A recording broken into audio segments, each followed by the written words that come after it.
Chapter 1. A favor for Henry. In the future, I'll hesitate before I do a favor for the friend of a friend. I nearly died. And I didn't get paid. Before I explain what happened, here are a few personal facts. My name is Kenzie Milone, I'm 35, and I'm a private investigator. I live and work in the town of Santa Teresa, in Southern California. I've been married twice and divorced twice. I have no children. Before I became a private detective, I worked in the Santa Teresa Police Department. I live alone in a small apartment that had once been a garage. The apartment belongs to my landlord, Henry Pitts. The Lawless case started with a request from my landlord, Henry Pitts. Everybody knows that I love Henry like a father. He's 85 and he would do anything for me. And it's not often that he asks me for anything, so I couldn't refuse to help him. It was Thursday, November 21st, the week before Thanksgiving. Henry's older brother, William, was going to marry my friend, Rosie, on Thanksgiving Day. They were going to have their wedding at the restaurant that Rosie owns. Rosie is 70 and William is nearly 88. I was taking a week's vacation because of Rosie and William's wedding. I was going to help Henry with the wedding preparations.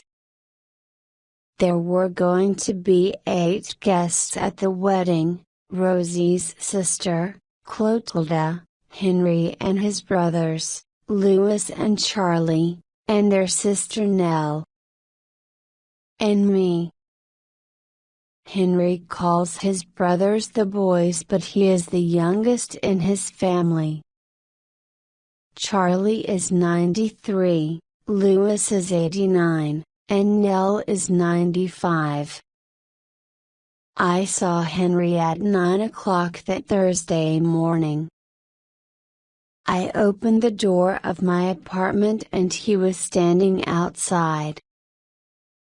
I was going to leave you a note, Henry said. I am on my way to the airport. I'm going to pick up Nell and the boys.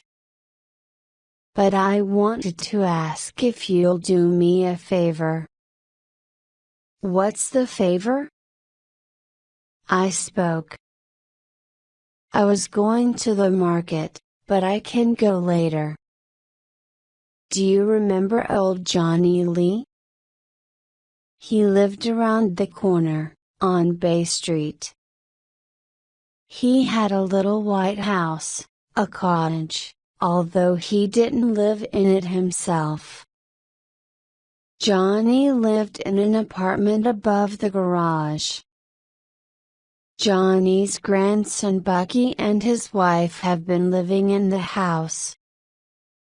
I pass the house when I go running in the morning, I said, but I don't know Mr. Lee or his family.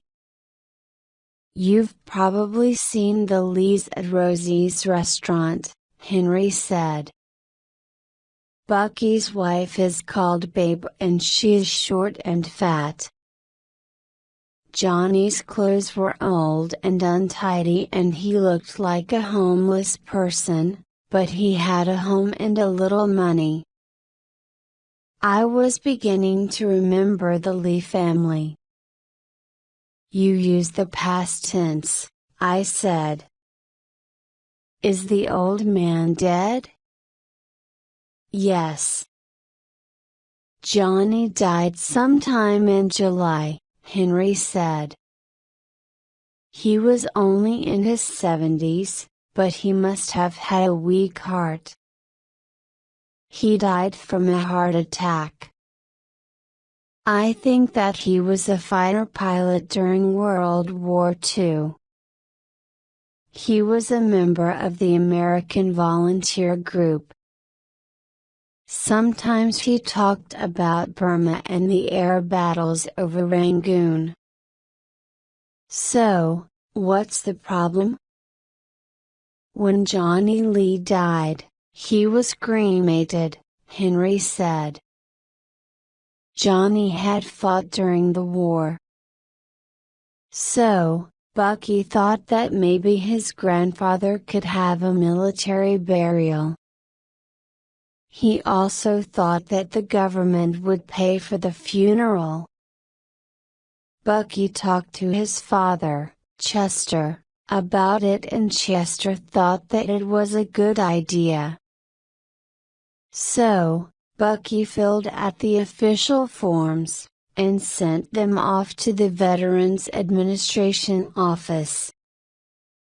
He didn't have all the information about his grandfather, but he did what he could. More than 3 months passed, then the papers came back marked "cannot identify." Bucky called his dad and told him the news, Henry went on. Chester Lee phoned Randolph Air Force Base in Texas, where the Air Force keeps its personnel files. But the Air Force has no record of John Lee. Or if they do know about him, they won't talk to his family. Chester is angry, and he's determined to get a military burial for Johnny. I thought that maybe you could help. I'll talk to Bucky, if you want me to, I said.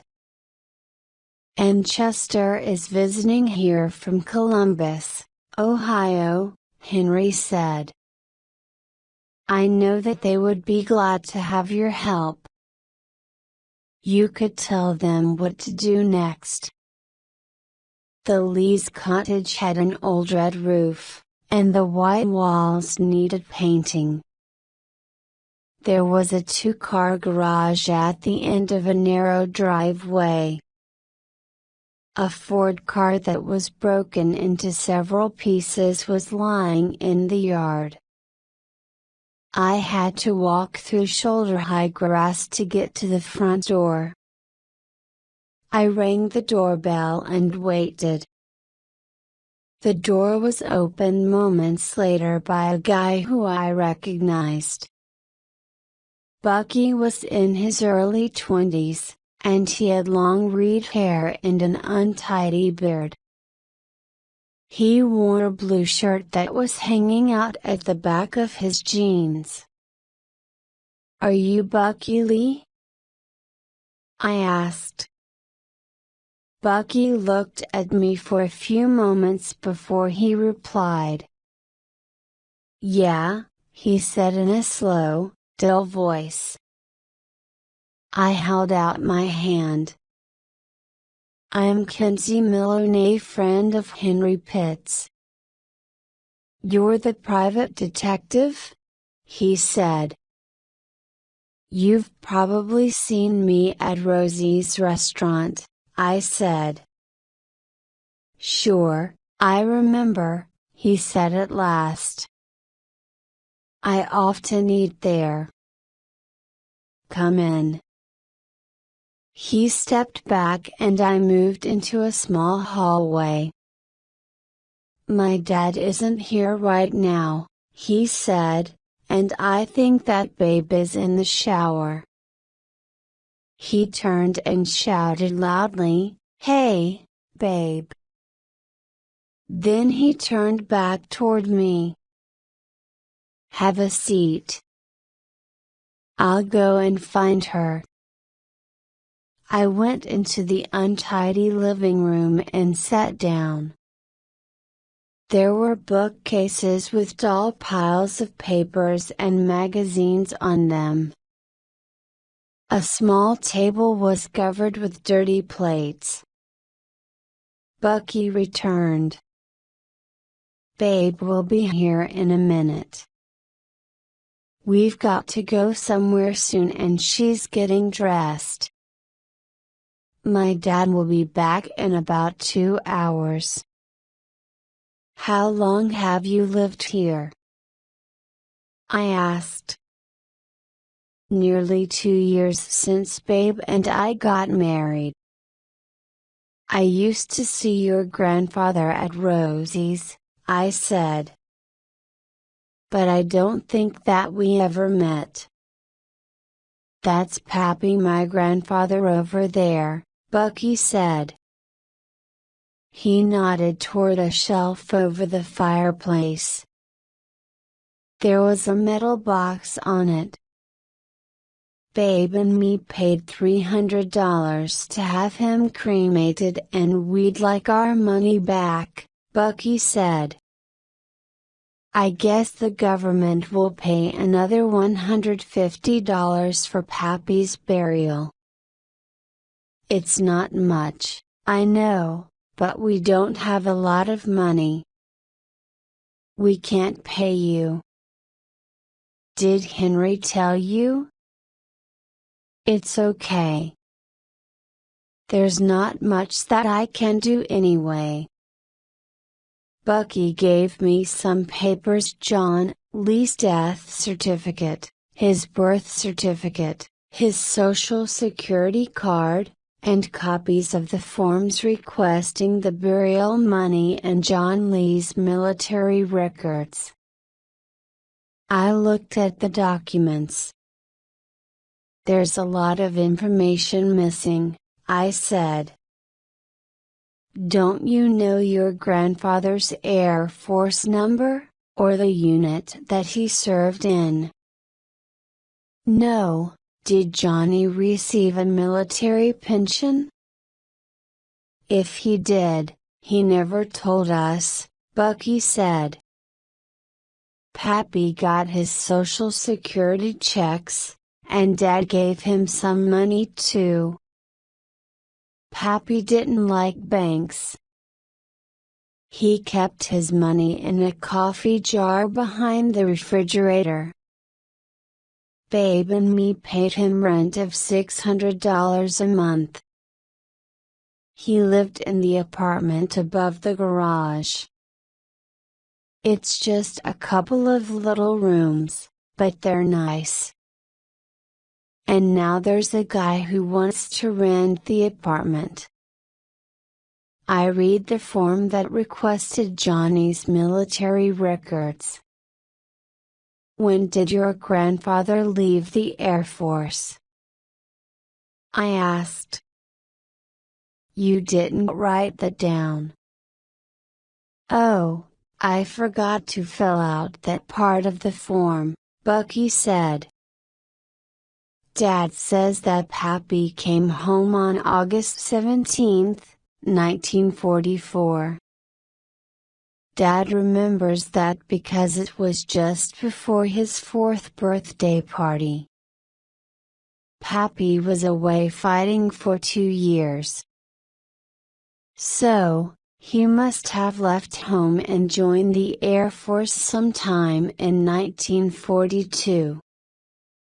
Did your grandfather keep any old letters from his Air Force days? Did he keep any old photographs?" "We didn't find anything like that yet," he said. "Do you want to come and look?"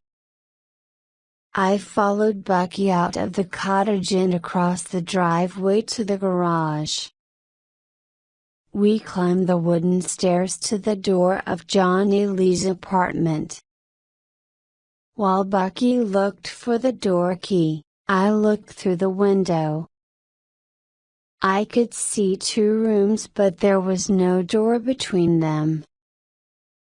There was only a doorframe. I followed Bucky into the apartment. The air inside smelled of cigarette smoke. The main room had a narrow bed and some old furniture. There was a small wooden desk and chair in one corner, and 10 or 12 cardboard boxes on the floor.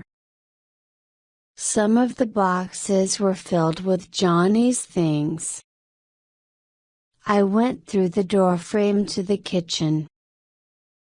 Beyond the kitchen, there was a very small bathroom. Bucky had said that the apartment was nice. But I'd rather shoot myself than finish my life in a place like it. I looked out of one of the windows. Bucky's wife, Babe, was standing outside the back door of the cottage. She had a round face with big brown eyes, and dark hair. "Bucky!" she called. "I'm coming," he shouted. Then he said to me, "Is it okay if I just leave you here?" He gave me the key. "Lock the door when you've finished. If you find anything that looks important, tell us later. We'll be back at about 1 o'clock." I watched Bucky and Babe lock the door of the cottage and then open the garage door beneath me. An old green car came out a few moments later, and they drove away. I should have left then. But I remembered Henry's request. I should at least pretend to search for some clues. I spent the next few minutes searching the rooms of Johnny Lee's apartment.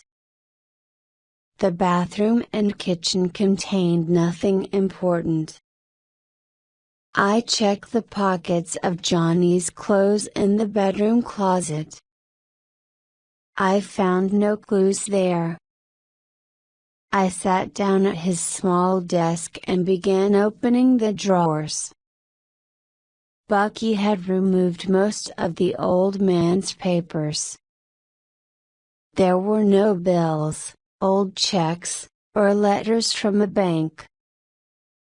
I got up and looked in some of the cardboard boxes. In one box, I found a lot of books about World War II. I was looking through Johnny's books when I heard someone coming up the wooden stairs. I went to the door. A man in his 60s, with thinning white hair, was outside. "Is Bucky up here?" he asked. "No. He'll be back at about 1 o'clock. Are you Chester? Number?" He smiled. "My name is Ray Rossen. I was an old friend of Johnny's." The man wore cotton trousers, a clean white t-shirt and tennis shoes. "I'm Kinsey Malone, a neighbor," I said. "Are you hoping to rent the apartment?" "Oh, no," I said. "Are you?" "Well, I hope to. But Bucky and his dad keep getting new ideas." First, Bucky and his wife decided to live in the apartment and rent out the cottage instead. Then, Chester said that he wanted the apartment for when he comes to visit. I was hoping to move in here sometime this week. I offered to help them to get all of Johnny's things out.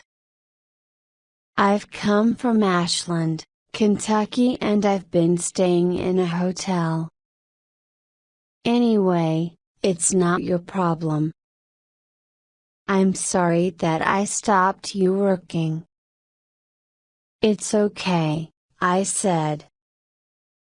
I'm just looking through some boxes. Rossen entered the room and watched me. Are you searching for something?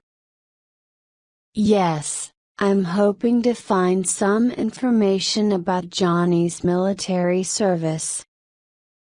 Did you serve in the Air Force with him? No, he said.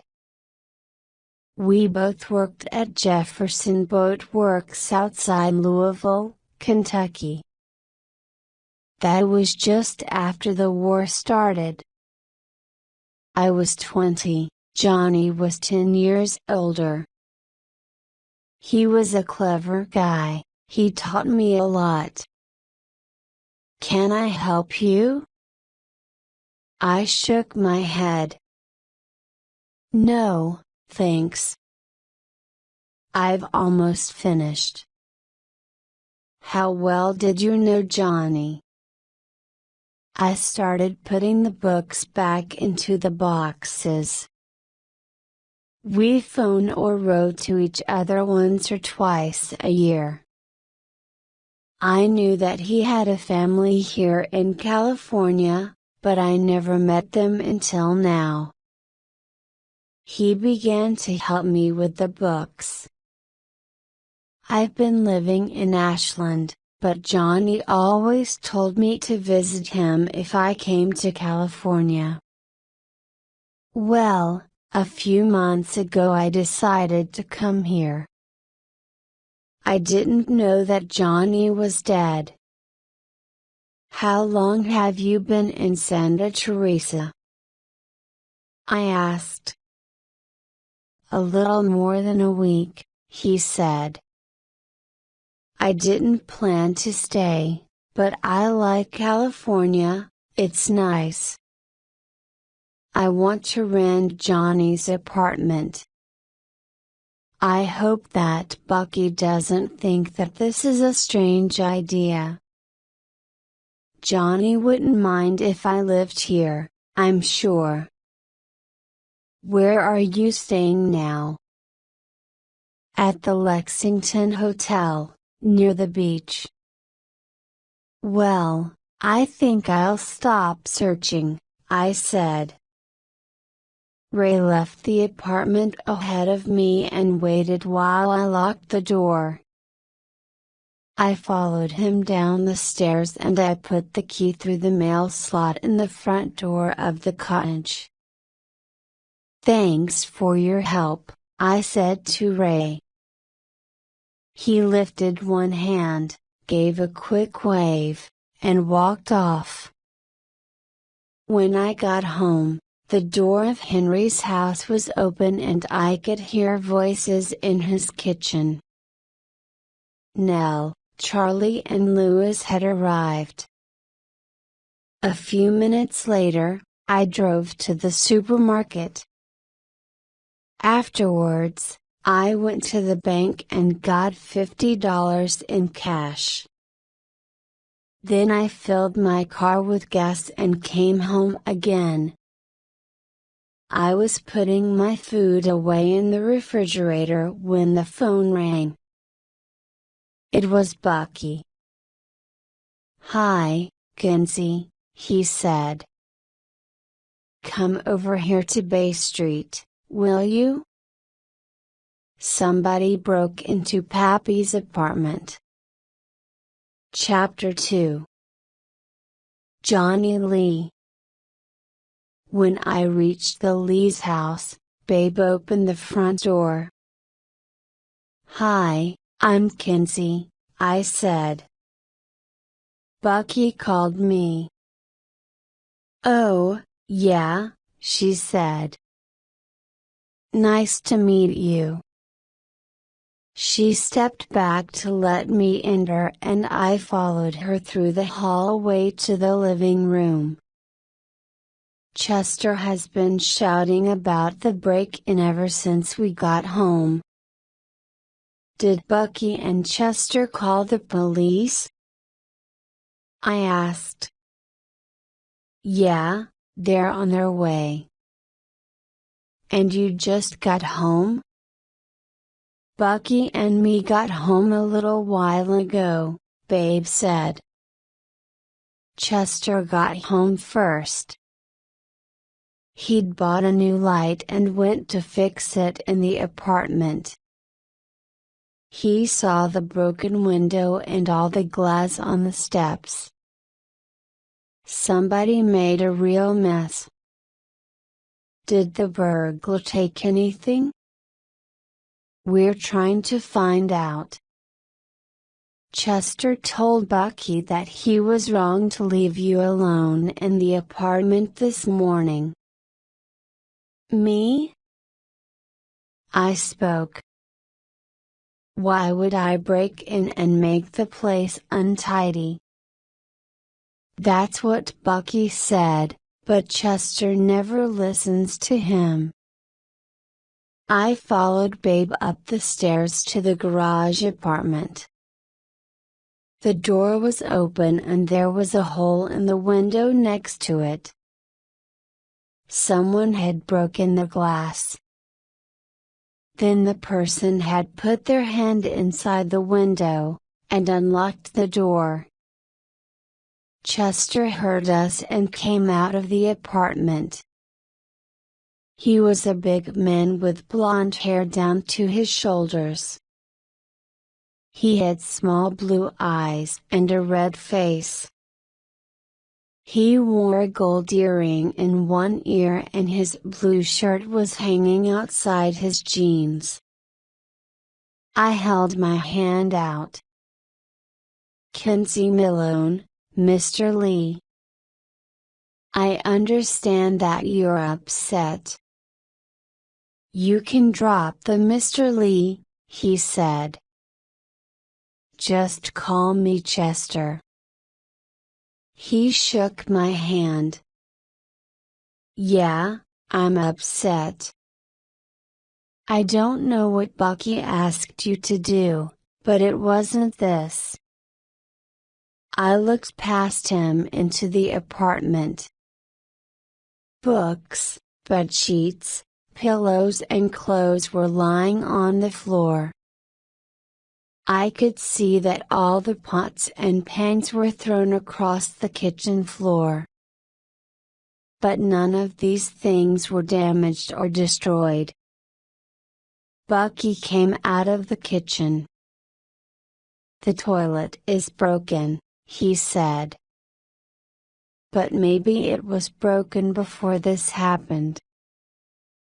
Chester pointed a finger at him. You'll pay for it. It was your idea to ask her to come here, he said angrily. He turned to me. It's a real mess in there. He went on and on about the things that were broken. He was one of those guys who enjoy complaining. I began to get angry. Hey, I didn't do this, Chester. The place was okay when I left. Ray Rossen was here, ask him. Are you saying that Ray Rossen did this? He said. No, of course not. Why would Ray Rossen break in? He's hoping to move in here himself. Well, talk to him and find out what he knows. What could he know? He left at the same time as me. I'm going downstairs to wait for the police, Chester said.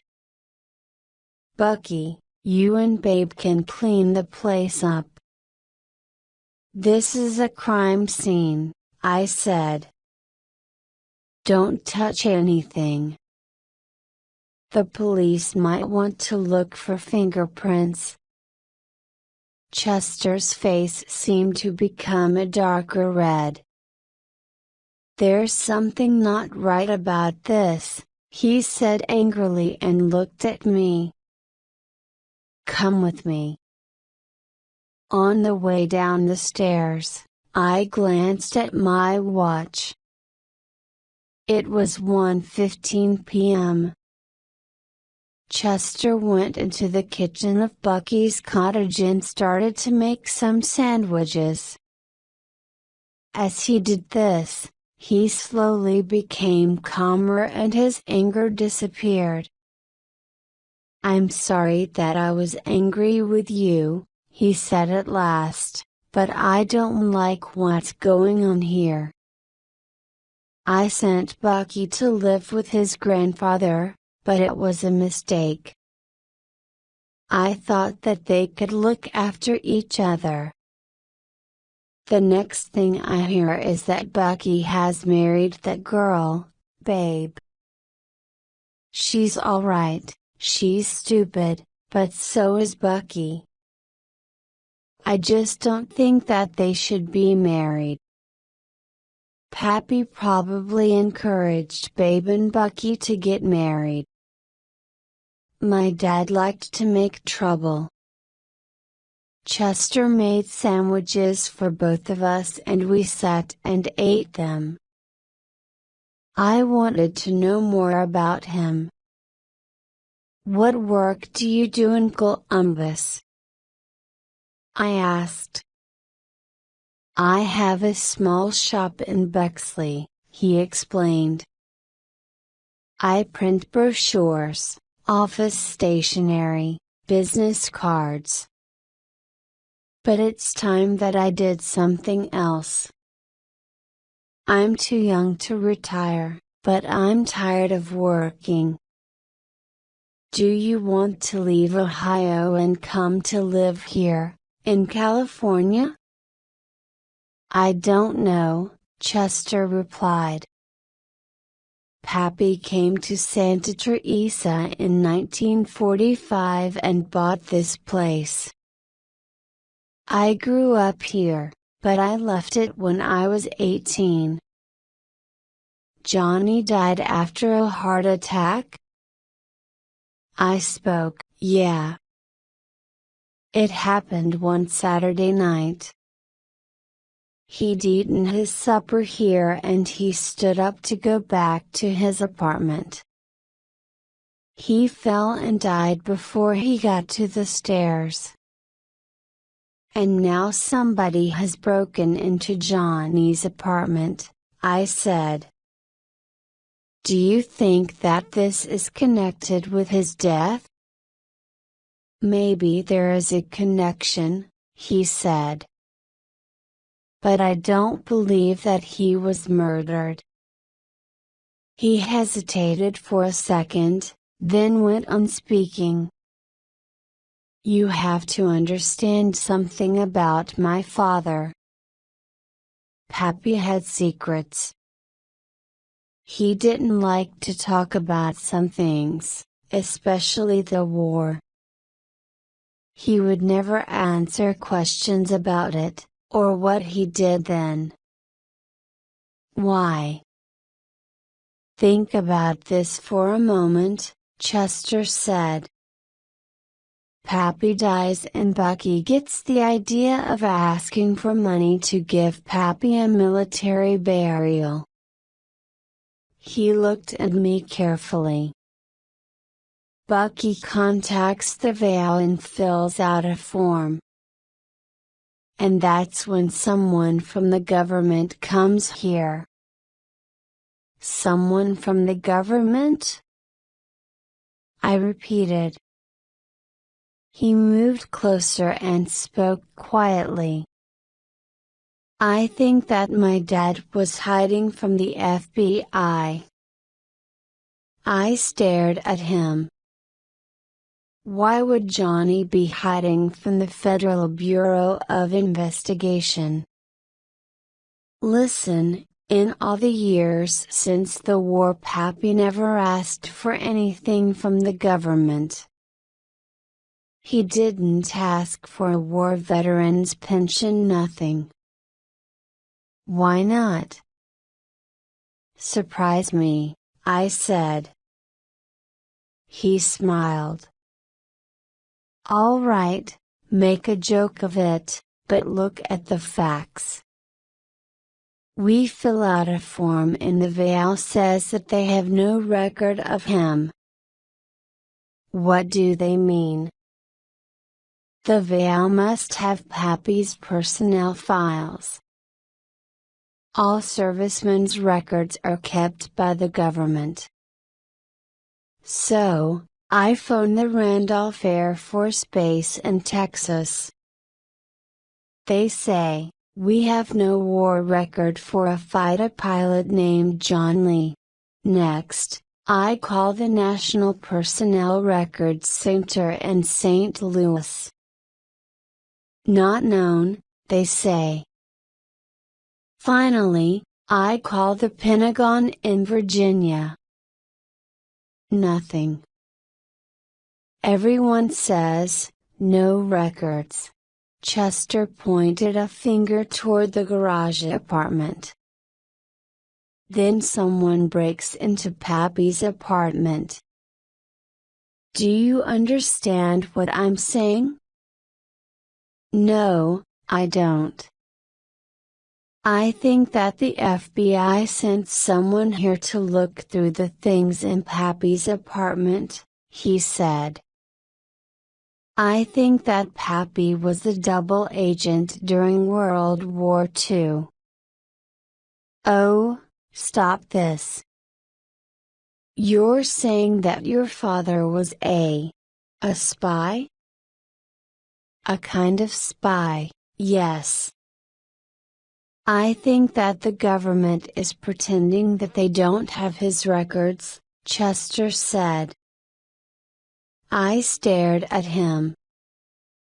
Are you saying that he worked for our enemies, or spied on them for our people?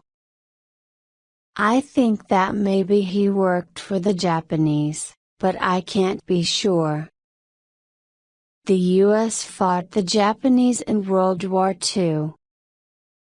A few times, Pappy talked about the air battles between the Japanese and the U.S. Air Forces over Rangoon and Burma.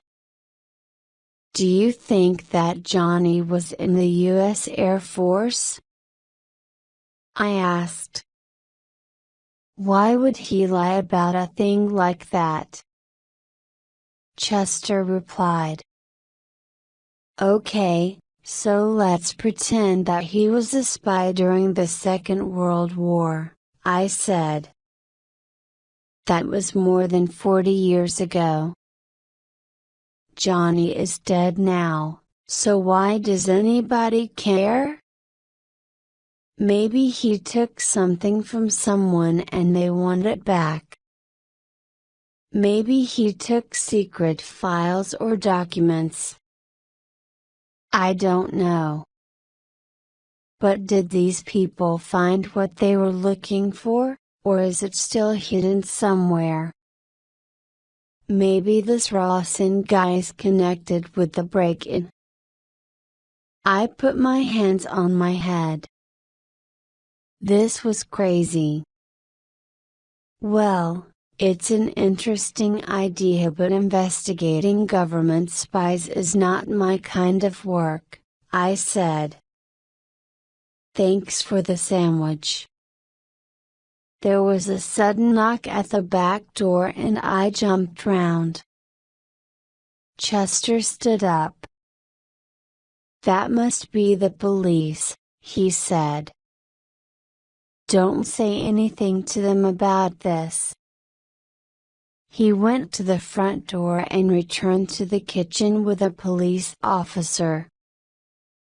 Thank you for coming, officer. This is my neighbor, Kinsey Malone, Chester said in pleasant, friendly voice. Do you want me to stay? I asked Chester. It's okay, I'll call you later, he said. I went to Henry's house for dinner that evening. Henry's 3 brothers and his sister were there.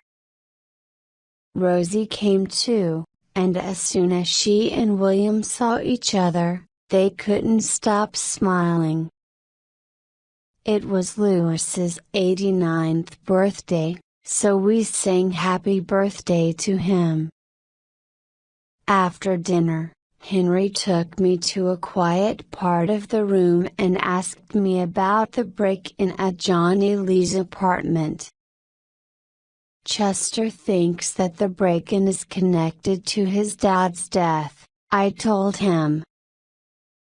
He thinks that Johnny was a double agent during World War II and that he had some stolen documents. Chester thinks that government agents broke into the apartment to look for the documents. I think that he's seen too many bad movies. Chester is crazy, Henry said.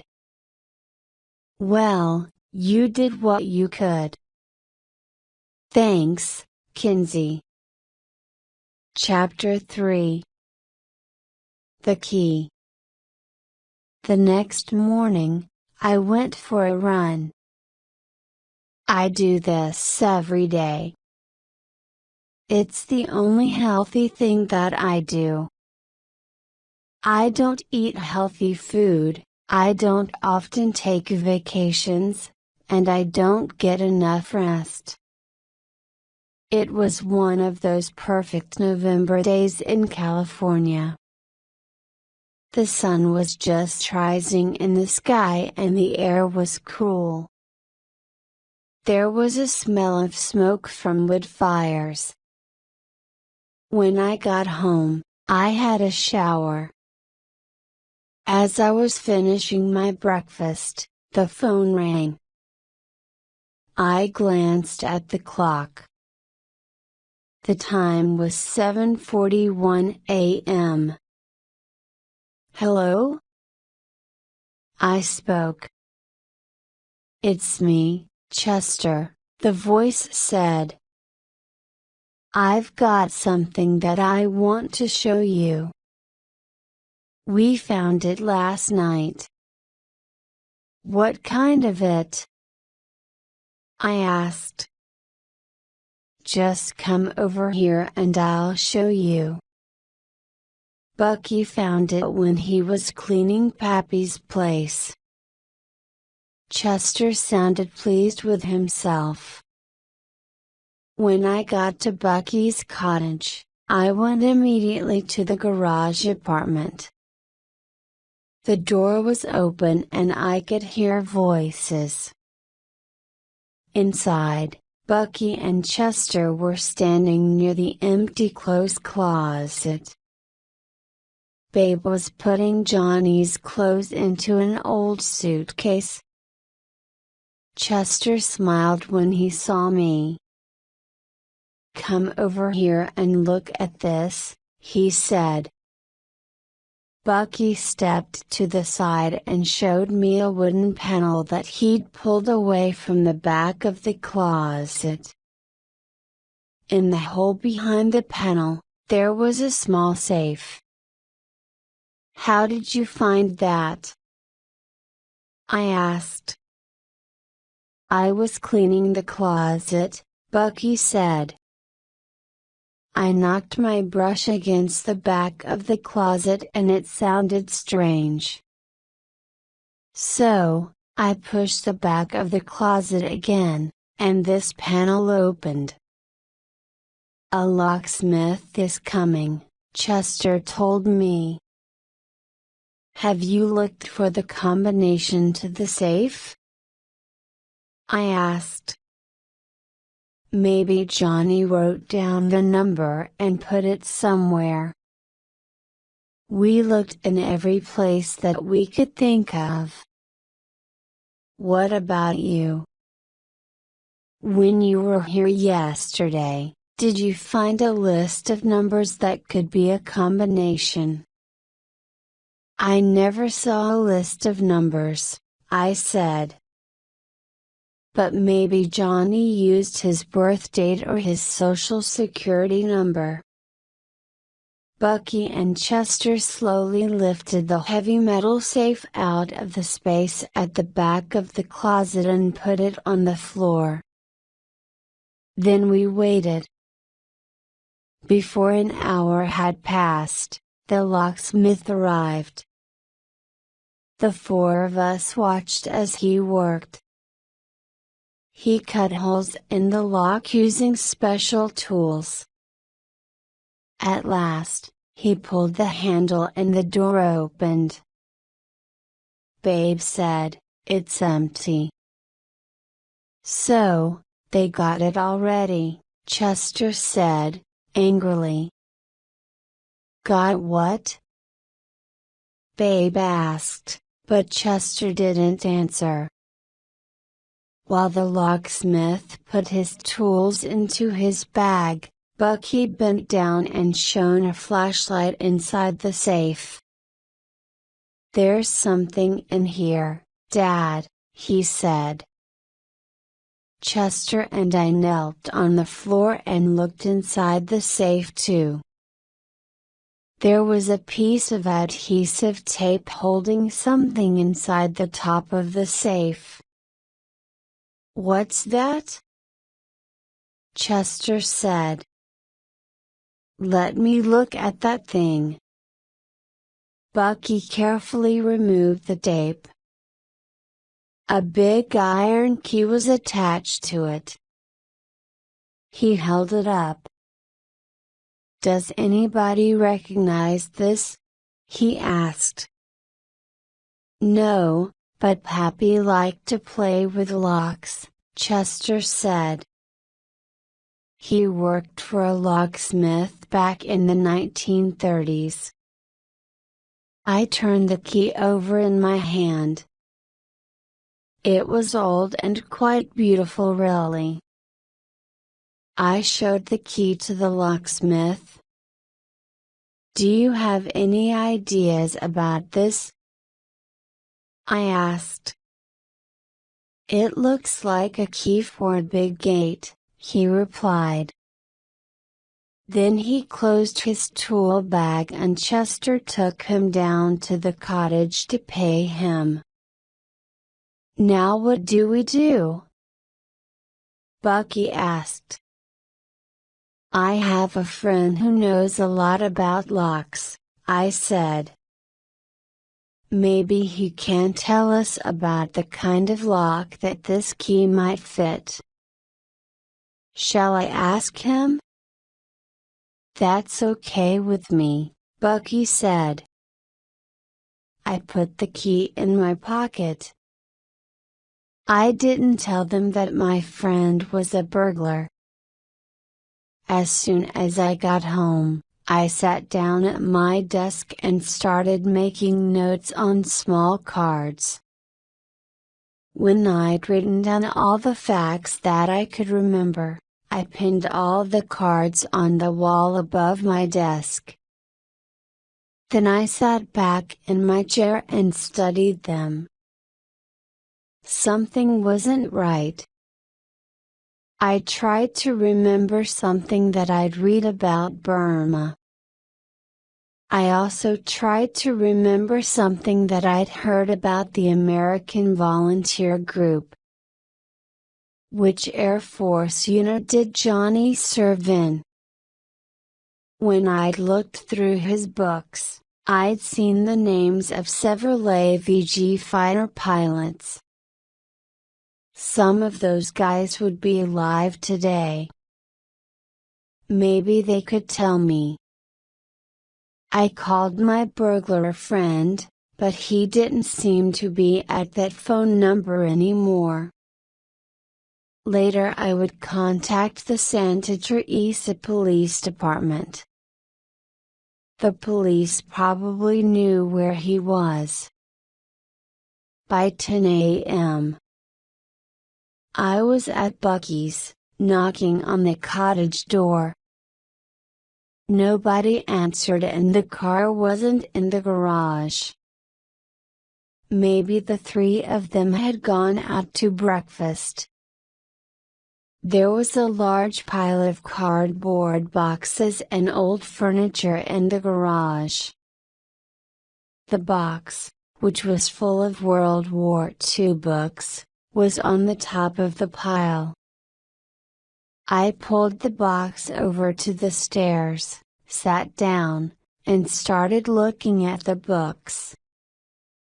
After a minute or two, I found what I was looking for, a book called Fighter.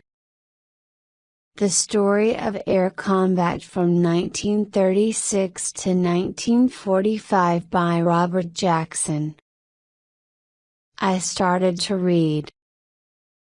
On July 4, 1942, the American volunteer group became part of the China Task Force.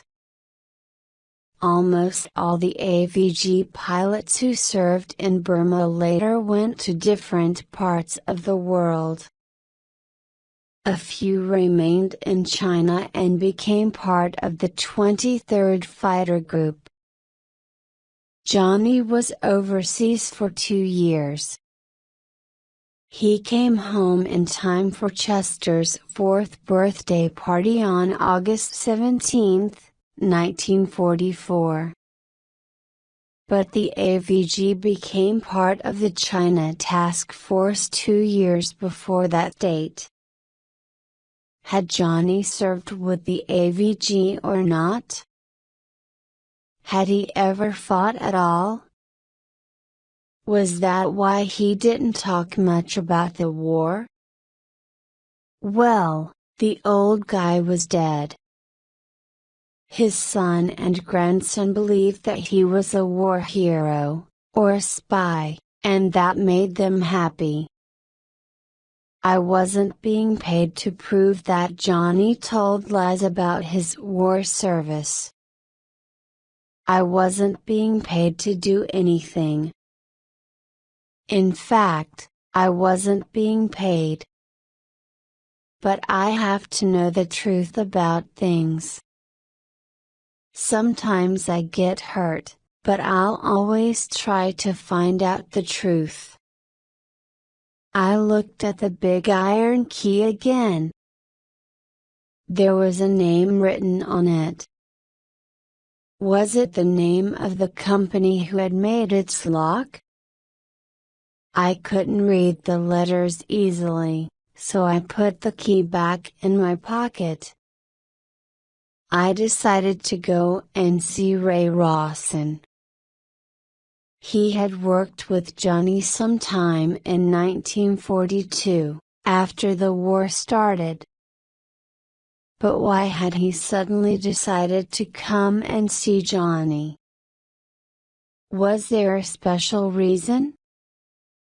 The Lexington Hotel was on a narrow street near the beach. It was a tired-looking building with a big crack down one wall. There wasn't a clerk at the reception desk in the lobby, so I picked up the phone on the desk and asked the operator to connect me with Ray Rossen's room.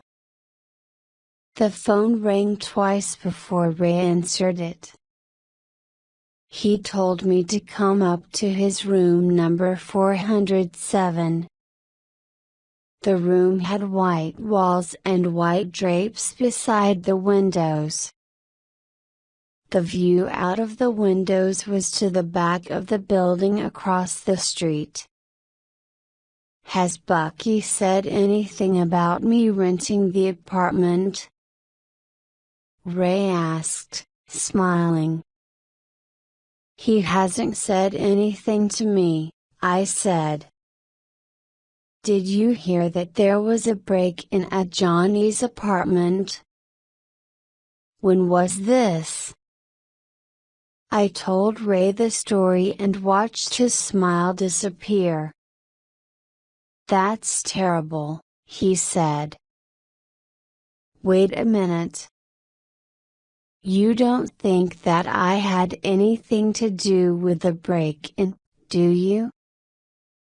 It's strange, I said. Johnny died 4 months ago. There was no problem until you arrived in Santa Teresa.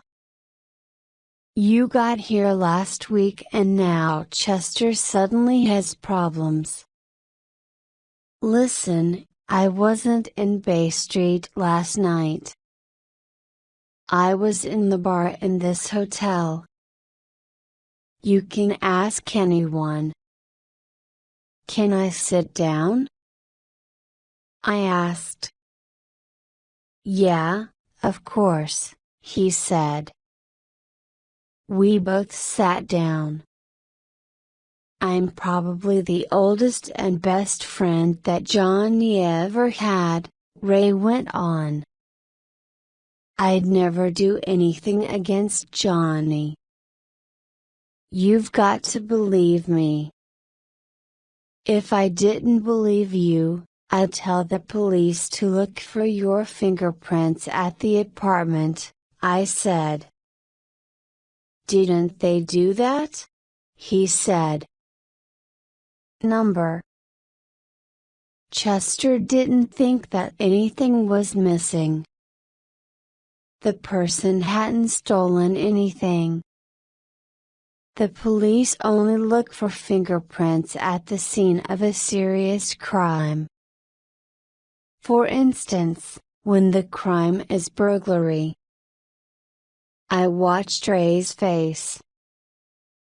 Is your home in Ashland? I asked. A second or two passed before Ray answered my question. I've got family there, he said. Did Johnny really serve in the Air Force? I don't know, he replied. I told you, I didn't hear from him for years. How did he find you after the war? Ray started to get annoyed. Johnny had my address. What do you think that I've done? I don't have to answer all these questions.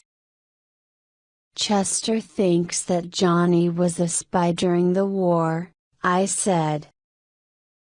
He thinks that Johnny was a double agent for the Japanese. Where did he get that idea? It's too difficult to explain. He says that the old man had secrets and that he was afraid of something. He wasn't afraid of the Japanese, he said. What was he afraid of? Why should I tell you? I took the key from my pocket and held it up. This was in a safe in Johnny's apartment. Have you ever seen it before? Ray glanced at it. Number. Did you know about the safe? He shook his head slowly. Then, after a moment, he said, Look, I might know who broke into the apartment. A guy might have followed me here to California, but I could be wrong. Who is this guy? What was he looking for? You must know, or you wouldn't have driven all the way across 6 states from Kentucky. Ray got up and walked to a window, pushing his hands into the pockets of his trousers. I'm not answering any more questions, he said. I got up and followed him to the window where I could watch his face. Maybe Johnny never served in the Air Force, I said. Ray started to say something but stopped. Do you want to hear what I think? I spoke. I think that maybe Johnny was in prison. You can think anything that you want, Ray said, after a minute. You're not going to help me?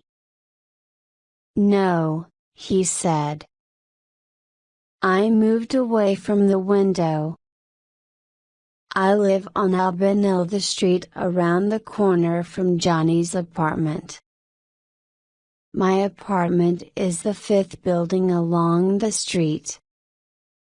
Come and see me when you're ready to talk. I went towards the door. I don't understand, he said. Why are you so interested in Johnny? I looked back at him. I have an idea, and I'd like to know if I'm right. Late that afternoon, I walked to Rosie's restaurant for something to eat. There were only a few customers, but soon after I sat down, I saw Babe and Bucky come through the door. Where is your dad, Bucky? I spoke. I want to talk to him. He'll be here later, Bucky said.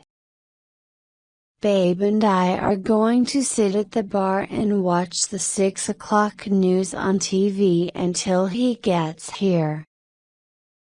Chester arrived at 6:35 p.m. By then, the place was full of customers and very noisy. It wasn't a good time to try to talk about Johnny, so I paid for my meal and went home. Nell was in Henry's kitchen and waved to me as I went past the window. I opened the door and said, "Hi, Nell. How are you?" She was cleaning Henry's kitchen floor. "Come in, Kinsey, it's good to see you," she said. She opened one of the kitchen cabinet doors. Now then, Henry doesn't have any more floor cleaner. Shall I go to the supermarket and get you some? I spoke. Yes, please, she said. We need some milk, too. It's no problem, I told her. I'll be back soon. My car, an old cream-colored Volkswagen, was parked nearby. A minute or two later, I drove away. At the corner of Albanil and Bay Streets, I turned right, passing Bucky's cottage. I looked towards the garage apartment and saw that a light was on in one room. I saw the shadow of a person move across the windows. I slowed the car and stopped. I didn't think that any of the Lees were home. They were at Rosie's restaurant. Then suddenly, the light went out and the person came out of the apartment. Well, this was interesting. I saw a parking place, moved my car into it, and switched off the engine. A man came out of Bucky's driveway with a large duffel bag in his right hand. He had long, dark, curly hair, and he wore dark-colored clothes. I watched him go across the street to a white Ford Taurus. He unlocked the driver's door of the car, pushed the duffel bag across to the passenger seat, and got in. He looked at himself in the driving mirror, smoothed his hair down, and put a Stetson on his head. Next, he switched on his car's headlights and drove away. I started my Volkswagen and drove after him. Chapter 4 the man in the Stetson. I could clearly see the black Stetson on the man and the tourists in front of me, and I followed him easily. While I drove with my left hand, I took some paper and a pen from my shoulder bag and wrote down the license plate number of the tourists. The words penny car rental were also on the license plate. At 7:17 p.m. the tourists stopped at the Capri Motel. The motel was small, with only 2 lines of small cottages, each with a carport at the side. Most of the cottages were empty. There were no lights on inside the rooms and no cars in the carports. But the first 2 cottages on the left were occupied. The tourists stopped outside the second cottage on the right. The man in the Stetson got out of the tourists, locked the doors, and walked to the front of the cottage. I waited until he was inside. Then I parked the Volkswagen in the carport of an empty cottage opposite and switched off my car's lights. How long should I wait? I had promised Nell that I would be back soon from the supermarket. And what was in the man's duffel bag? Burglar's tools. Was he the same guy who broke into Johnny's apartment? I had just decided to make a note of the motel's address and go home, when the man came out of the cottage with a woman. She was carrying the duffel bag now. The man was still wearing his Stetson. He put a suitcase in the trunk of the tourist and she gave him the duffel bag to put with it. Then she got into the passenger side of the car. I waited until the couple drove away. Then I switched on my car's lights and followed them. They drove to the freeway and then traveled north. After a few miles, they took the exit that went to Santa Teresa Airport. I waited for the couple to park the tourists in the airport parking lot and buy their parking ticket from a machine. Then I went into the parking lot myself. I got my ticket, parked my car, and watched them walk toward the airport terminal. Then I locked my car and followed them. When I got inside the building, the couple had disappeared into the crowd. I walked through the main lobby and looked around me. Suddenly, I saw the black Stetson. The guy was in the gift shop, paying for some magazines. He wore cowboy boots and a dark-colored wool jacket. He was in his 50s, with a thin face, small dark eyes and a mustache. I could also see that there were gray hairs in the dark hairs of his head and mustache. The man put the magazines under his arm and turned toward me. There were some public phone booths behind me.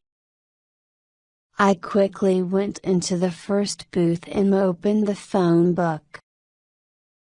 I was looking for Bucky's phone number when the guy came out of the gift shop.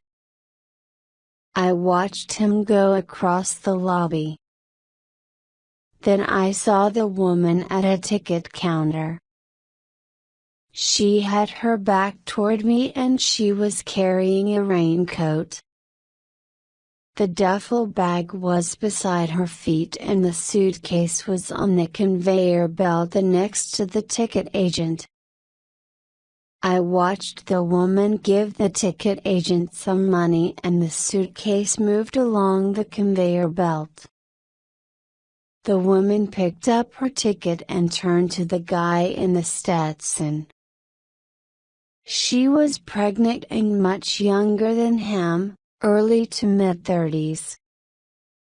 Her brown hair was pulled up into a knot on the top of her head, and she wore a big blue dress with a white t-shirt under it. The guy picked up the duffel bag and the two of them moved away from the ticket counter. They stood talking. What could I do? These people were going to get on a plane and fly out of the state with the duffel bag. But was the guy a burglar? I couldn't prove this. But what had he been doing in Johnny Lee's apartment? I looked again at the phone book, found Bucky's number, and called him. Chester answered the phone. "Who's this?" he said. "Kinsey." "Get over here," he said. "Why, what's happened?" I asked. "We came home from Rosie's and found Ray Rossen coming out of Johnny's apartment. He had blood all over his face and 2 broken fingers." Somebody broke in again and wait a second.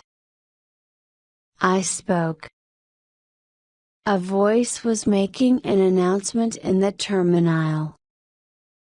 Passengers traveling to Palm Beach on American Airlines had to go to Gate 6 and board the plane. I saw the guy pick up the duffel bag, then he and the pregnant woman went toward Gate 6. "Chester, is Ray okay?" I asked. "He doesn't look very good," Chester answered. "We've got the cops here and an ambulance is coming.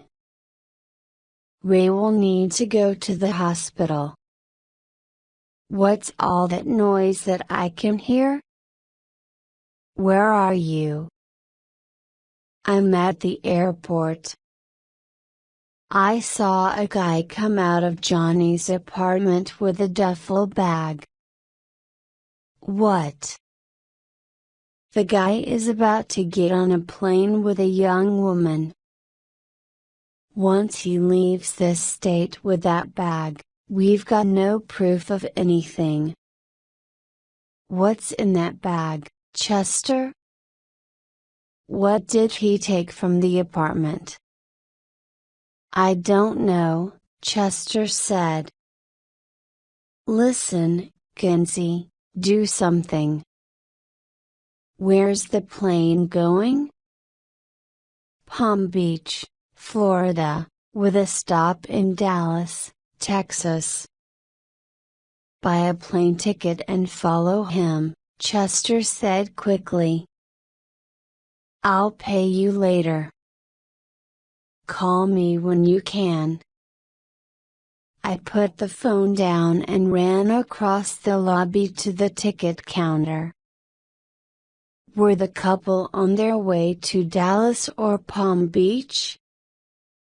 I didn't know. I used my credit card to buy an American Airlines ticket to Dallas and Palm Beach. Then I ran to Gate 6. I could see the man in the Stetson and the pregnant woman standing together, about 6 passengers ahead of me. Now she carried the magazines and he had the duffel bag.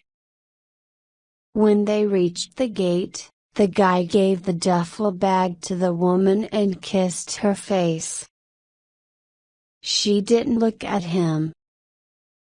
He watched her walk through the gate, then he turned and walked toward the exit of the terminal building. He glanced at me as he went past. He had a scar on his chin, a line of white skin starting at his lower lip and continuing down his neck. Was the scar from a knife injury? I went through the doorway of Gate 6. Ahead of me, I saw the pregnant woman get onto the plane. I looked at my boarding pass. It said Seat D, Row 10. The pregnant woman was sitting in Row 8. The duffel bag and her raincoat were in the luggage compartment above her head. She glanced towards me, but I looked the other way and sat down in Seat 10D. After a few minutes, the plane's engines started. It moved away from the terminal building and lifted off into the night sky. What was I going to do when the plane landed? I couldn't follow the woman out of the country because I didn't have my passport with me. In fact, the only things that I had were the clothes that I was wearing and my shoulder bag. I took everything out of my bag and looked at what I had. I had a return plane ticket from Santa Teresa to Palm Beach, a credit card, $46.52 in cash, my driver's license, my private investigator's license, a phone charge card, a comb, a pair of sunglasses, a clean pair of underpants, a small knife, 2 pence, a bottle of aspirin, a toothbrush and a tube of toothpaste, a lipstick, and a piece of paper. I'd used the paper to write down the license plate number of the Ford Taurus rental car. After 45 minutes, the young woman walked past my seat to one of the toilets at the back of the plane. I looked at the other passengers near me. Most of them were asleep or reading. As soon as the woman closed the door of the toilet, I got up from my seat and moved forward to Row 8. The young woman had taken her handbag with her, but there was a book in the empty seat next to hers. She had used her boarding pass to mark the place where she had finished reading. I quickly put the boarding pass in my pocket and returned to my seat. Moments later, the pregnant woman walked back to her seat. I saw her pick up the book and begin to search for the boarding pass. After a minute or two, she stopped searching, closed her eyes, and went to sleep. I took her boarding pass from my pocket and looked at it. Her name was Laura Huckabee and she was traveling to Palm Beach. After 3 hours in the air, we landed in Dallas, Texas. It was 1:45 a.m. Dallas was 2 hours ahead of Santa Teresa time. The plane would stay in Dallas for 1 hour and 10 minutes. Passengers who got off the plane for that short time had to show their boarding passes when they got on again. At Dallas, more fuel was put into the plane and new passengers joined the flight. Laura Huckabee did not have her boarding pass, so I expected her to stay on the plane. She didn't. Laura took her raincoat and the duffel bag from the compartment over her head. She put the book in the duffel bag and then she left the plane. I followed her. Where was she going? Did she think that we had arrived in Palm Beach? Dallas Airport was quiet at that time of the morning. I followed Laura through a door to the place where passengers collect their luggage.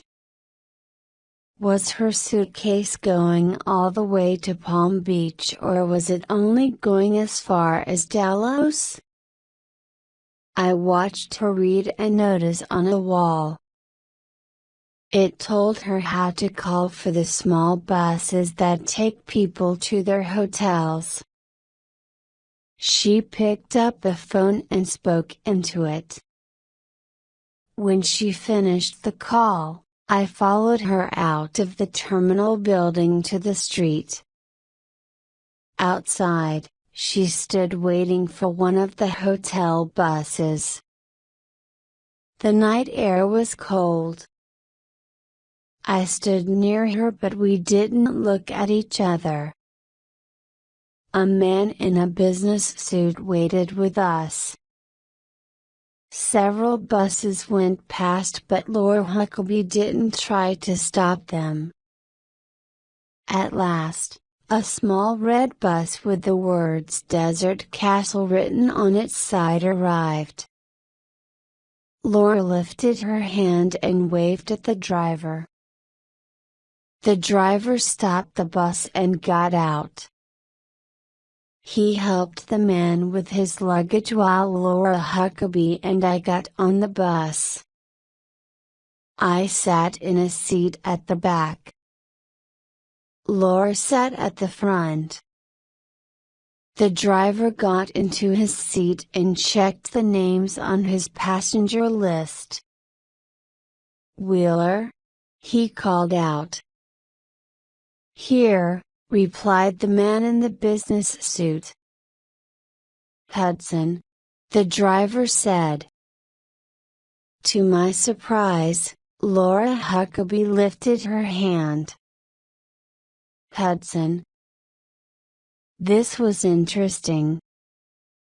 She'd gotten off the plane in Dallas and not Palm Beach. She didn't have her suitcase, she only had the duffel bag. She had booked a hotel room using a different name. "I'm meeting someone," I told the driver when he looked at me. Chapter 5. The Desert Castle, Dallas. We drove around the airport terminal and out onto the freeway. It was very dark and the land was very flat. We passed a few lighted buildings, and then a row of restaurants. Finally, we reached a big hotel, which had the words Desert Castle written in lights on the outside of the building. I waited until Laura Huckabee, or Hudson, and the businessman got out of the bus. Then the three of us walked into the hotel lobby.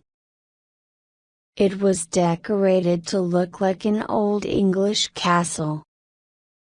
I was worried about the price of the rooms. I didn't know how long Laura Huckabee would be staying. Maybe I could afford to stay for 2 nights, but I couldn't pay for more. I now had very little credit on my credit card, and I had only $46.52 in cash. Laura went to the reception desk, checked in, and then went across to the elevators. I saw her go into an elevator and close the doors. Then I watched the red light next to the elevator. The light moved from each number as the elevator went past each floor in the hotel. It stopped at floor 12. Laura's room must be on the 12th floor. I went back to the reception desk and the clerk gave me a form to write my name and address on. "Everybody's coming in from California tonight," the girl said, smiling. "That other woman flew in from Santa Teresa, too." "I know," I said. "We're together. Can you put me on the same floor with her?" The clerk checked her computer screen for a few minutes. Then she said, "I'm sorry, I can't. But you can have a room on floor 8. "Okay," I said. "What's her room number?" The girl smiled again. "I'm sorry," she said. "I can't give you that information, but phone her when you get to your room. The hotel phone operator will be happy to connect you." My room did not look like an old English castle. It looked like a bad Western movie. The walls and the furniture were decorated in brown and orange colors, and the cover on the bed had pictures of cactuses on it. In the bathroom, the shower curtain was covered with pictures of guns, horses and Stetsons. Near the bed, there was a kettle, a cup and saucer, and some tea, coffee and milk so that I could make a hot drink. There were also some bottles of water, some sweets and a sewing kit. I phoned American Airlines. There were no flights from Dallas to Palm Beach until later that day.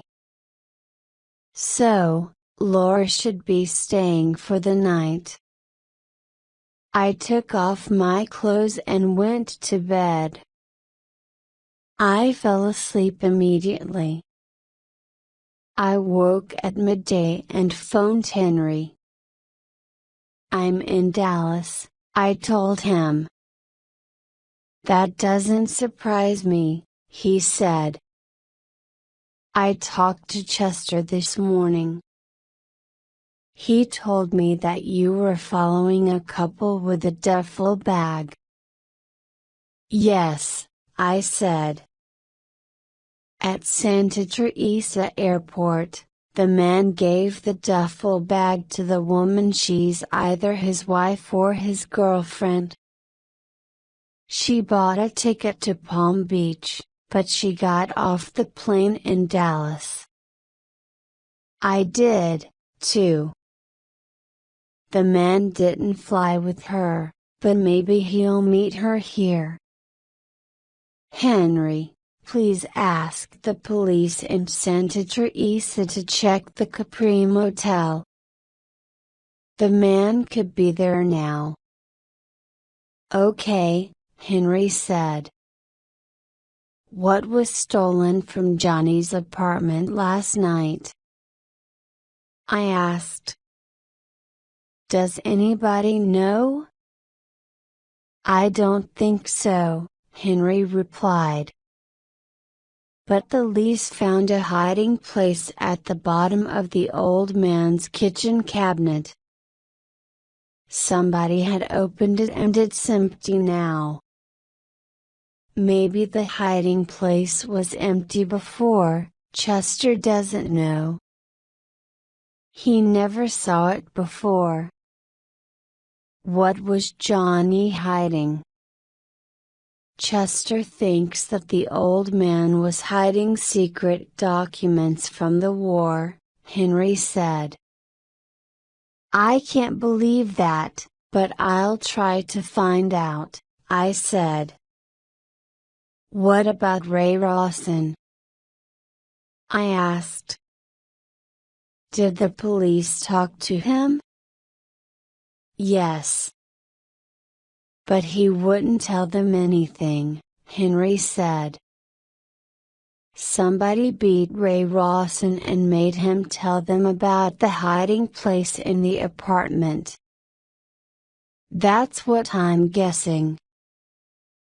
Ray went to the hospital, but after the doctor treated his injuries, Ray disappeared. Bucky went to Ray's room at the Lexington Hotel, but he's checked out. I told Henry the telephone number of the Desert Castle Hotel. I'm going to wait and see what the girl does, I said.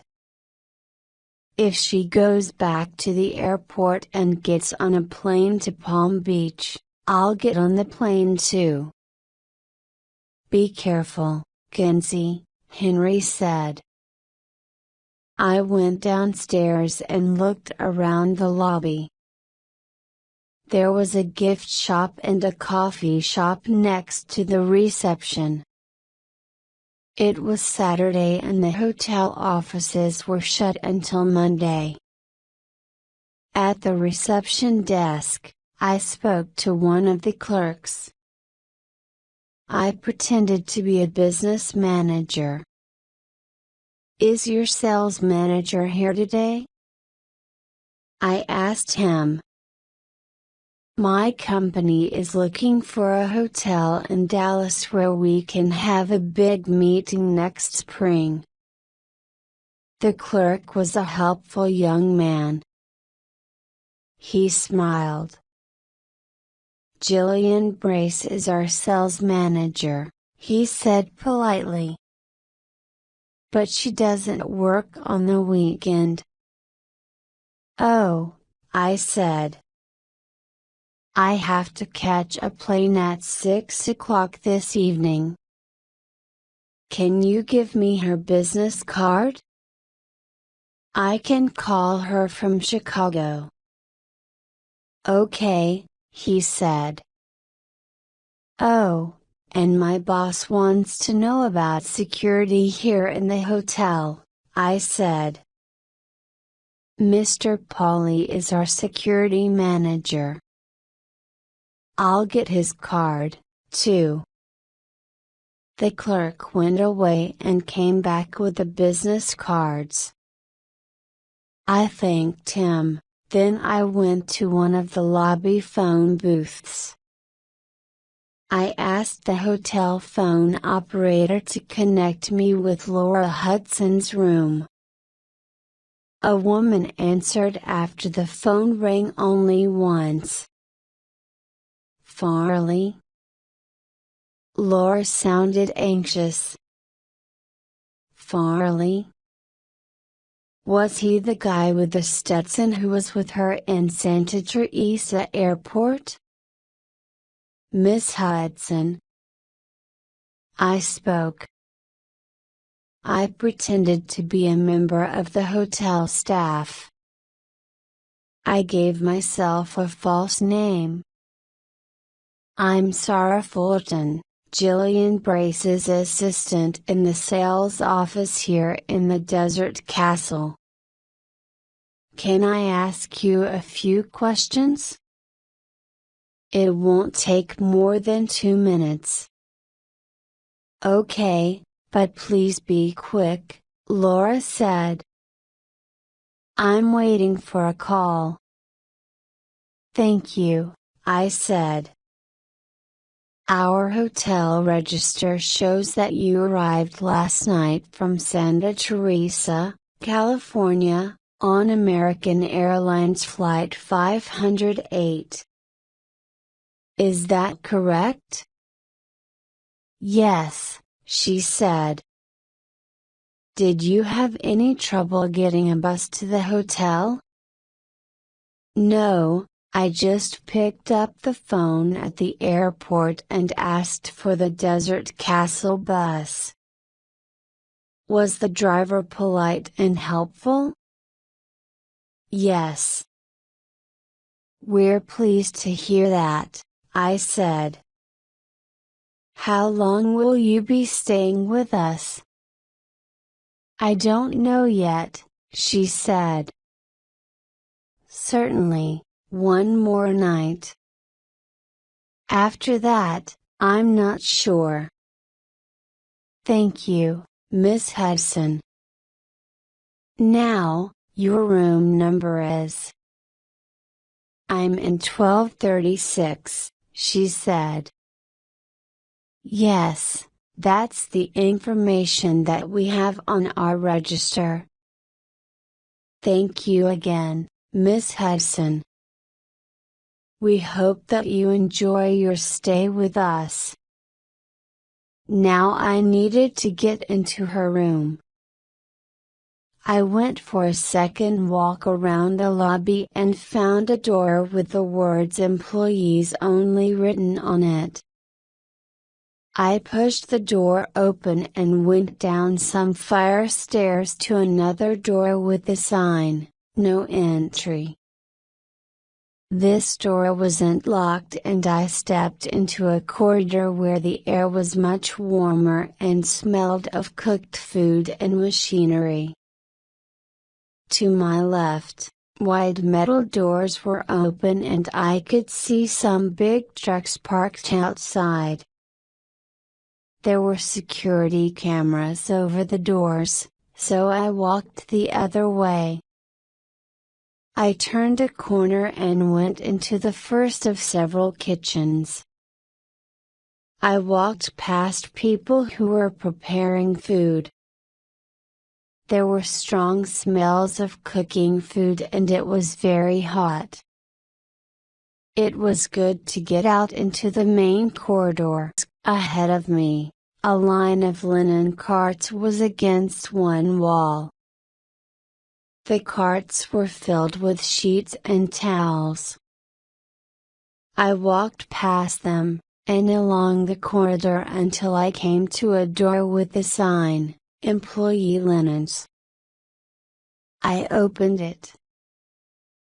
Inside the room there were several hundred red uniforms hanging on rails. The uniforms had been cleaned and they were ready for the hotel employees to collect. "Hello?" I said loudly. There was no answer. I began looking through the uniforms on the rail. On each one, there was a name on a piece of paper: Lucy, Historia, Juanita, Letitia, Mary, Gloria, Nettie. I took 3 uniforms from their metal hangers and went back into the corridor. "What are you doing?" a voice behind me said. It was a woman in a red uniform. "I'm Mr. Spitz, the linen manager." "Oh, Mrs. Spitz," I said quickly. "I was looking for you. I'm Jillian Brace's assistant." I pulled a business card from my pocket and she took it from my hand.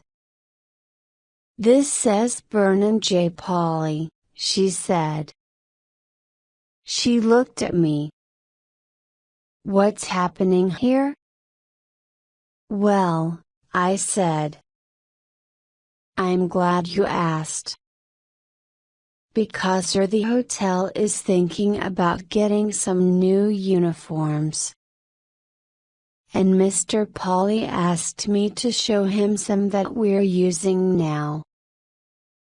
"That's stupid," said Mrs. Spitz. "We only just got those uniforms." "What's your name?" "Vicky Biggs," I lied. She pointed a finger at me. "Don't move. I'm going to find out about this." "What's Miss Brace's phone number?" "It's 202, I said. Mrs. Spitz went into the uniforms room and the door closed behind her. I walked away quickly, carrying the 3 uniforms over my left arm. I found the stairs and ran up them. When I got to my room on the 8th floor, I dropped the uniforms onto a chair and fell onto the bed. When my breathing was normal again, I got up and put on the stolen uniforms, one at a time. The skirts were too large, but the first uniform fitted me okay. I put my jeans on again and put the uniform in the clothes closet. I pushed the other 2 uniforms into a drawer in the desk. I checked my money. I could just afford to buy some lunch. A waiter delivered it to my room. At 2 o'clock, I went out into the corridor. At one end of the corridor, there was a space with shelves full of sheets, towels and cleaning things. 2 linen carts were in front of the shelves. I went down to the gift shop in the lobby and bought a book to read. Then I took the phone charge card out of my pocket, went to a phone booth, and called Laura's room. When she answered, I said, "Sorry, wrong number," and put the phone down. I stayed in my room and read my book for most of the afternoon. Then I made a cup of coffee and ate the sweets. Soon after 7 o'clock, I put on a red hotel uniform, put my room key in my pocket, and went up the fire stairs to floor 12. The place on the 12th floor for the sheets, towels and cleaning things was the same as on floor 8. I took a vacuum cleaner and began to clean the floor. At 7:36 p.m., a waiter took some food on a tray to Laura's room. He came out a few minutes later and went past me to the elevator. During the next half hour, people passed me but they didn't look at me. Then I put the vacuum cleaner back with the cleaning things and took some clean towels from a shelf. I walked to room 1236 and knocked on the door. A few seconds later, Laura opened it. "Yes?" she said. "I'm here to get your bed ready for the night," I said. "Okay," she said, and stepped back to let me enter. I put clean towels in the bathroom, then I pulled the drapes across the windows. Laura's room key was on the desk. I immediately began to think of a plan to get it. Laura sat down at the desk to read a magazine and I saw bruises on her legs. Did her boyfriend in the Stetson beat her? I thought that he'd probably beaten Rossen too. Laura's dinner things were on the tray on the desk. A white cloth was lying on top of the dirty plates. I turned back the cover on the bed, and then opened the closet door. There was the duffel bag. "What are you doing?" Laura asked quickly. "Do you need more hangers for your clothes?" I spoke. "No, thank you." I closed the closet door and picked up the rest of the clean towels. "Shall I take the dinner tray?" I asked. She glanced at the desk. Yes, please. I put down the towels and went across to the desk. I picked up Laura's room key and hid it under the white cloth. Then I took the tray to the door and put it outside, on the corridor floor.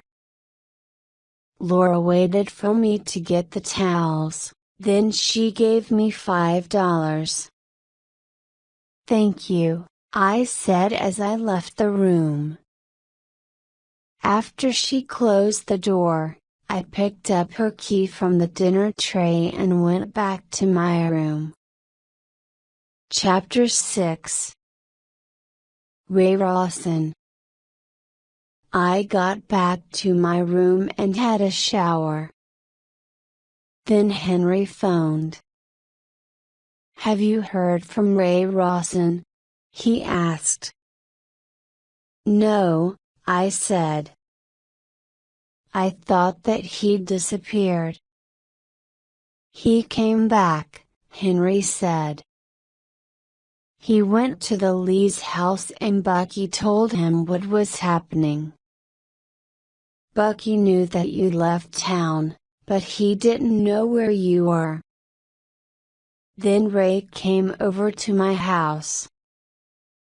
I was out, but he saw Charlie. Ray told Charlie that you were in danger. And he also said something about a key. He probably talked about the key that Johnny had in his safe, I said. Bucky told Ray that you had it with you, Henry said. I do, I said. Why? You sound worried. I am worried, but not about that. When Ray came to my house, he told Charlie that you needed help. So Charlie gave him the name of your hotel in Dallas. Now I began to get worried. How did he know the name of this hotel? I wrote it down and Charlie found the note. Does Ray know my room number, too? I asked. Yes, I'm sorry, Henry replied.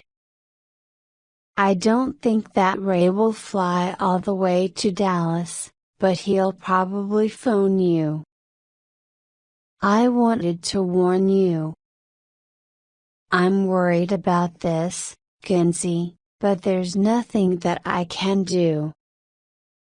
Stop worrying, Henry, but thanks for the warning. After I put down the phone, I thought about moving to a different room, but then I remembered Mr. Spitz. She must have described me to the hotel security staff. They were probably looking for me now.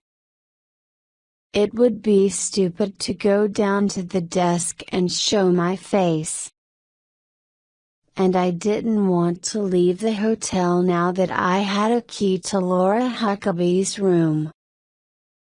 Then I remembered the key from Johnny's safe. I took the heavy iron key from my shoulder bag and looked at it. In the morning, I could mail it to Henry, but I needed a hiding place until then. After thinking for a second or two, I took a pair of scissors from the sewing kit and cut a hole in the lining of my jacket. I pushed the key inside the lining and then sewed up the lining with a needle and thread. That night, I slept in my clothes. I was ready to leave the hotel quickly, at any time. The phone rang and woke me at 8 a.m. I almost jumped out of the bed. Who is it? I said into the phone. Oh, I'm sorry. Did I wake you? This is Ray. I sat on the side of the bed and rubbed my hand across my eyes. Where are you?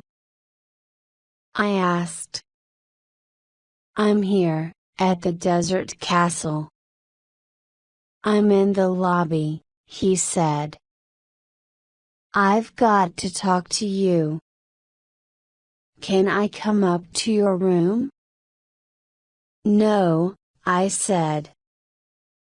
I'll meet you in the hotel's coffee shop in 15 minutes.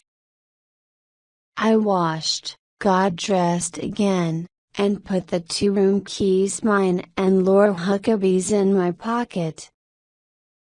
Then I went down to the lobby. Ray Rossen was waiting in the coffee shop. He looked awful. There were bruises on his face and he had bandages across his nose and across 3 fingers on his right hand. When did you get here? I asked him. 3:30 this morning, he said. I got a rental car at the airport and drove here. Have you booked a room? Yeah, number 1006. The waitress came with our cups of coffee. Have some breakfast, Ray said to me. I'll pay. Okay, I replied. I was hungry and I didn't have enough money to buy food. I'll have coffee, orange juice, eggs and toast. I'll have the same, Ray told the waitress. After she went away, he said, Do you have the key that Bucky took from Johnny's safe? Why should I tell Ray anything? He hadn't given me any information. I don't have it with me, I said, but I know where it is. Why did you tell Charlie Pitts that I was in danger because of the key? I talked to Henry last night, and he told me what you said to his brother. I never said that you were in danger, Ray said. Maybe the old guy didn't hear me clearly. Okay, let's talk about something else. You were right about Johnny, Ray said after a minute or two. He was never in the Air Force. He was in jail. That's where we met. But we didn't meet in 1942, it was earlier. Maybe 1939 or 1940. We were arrested by the police in Louisville because we'd gotten drunk and started fighting. I was 19.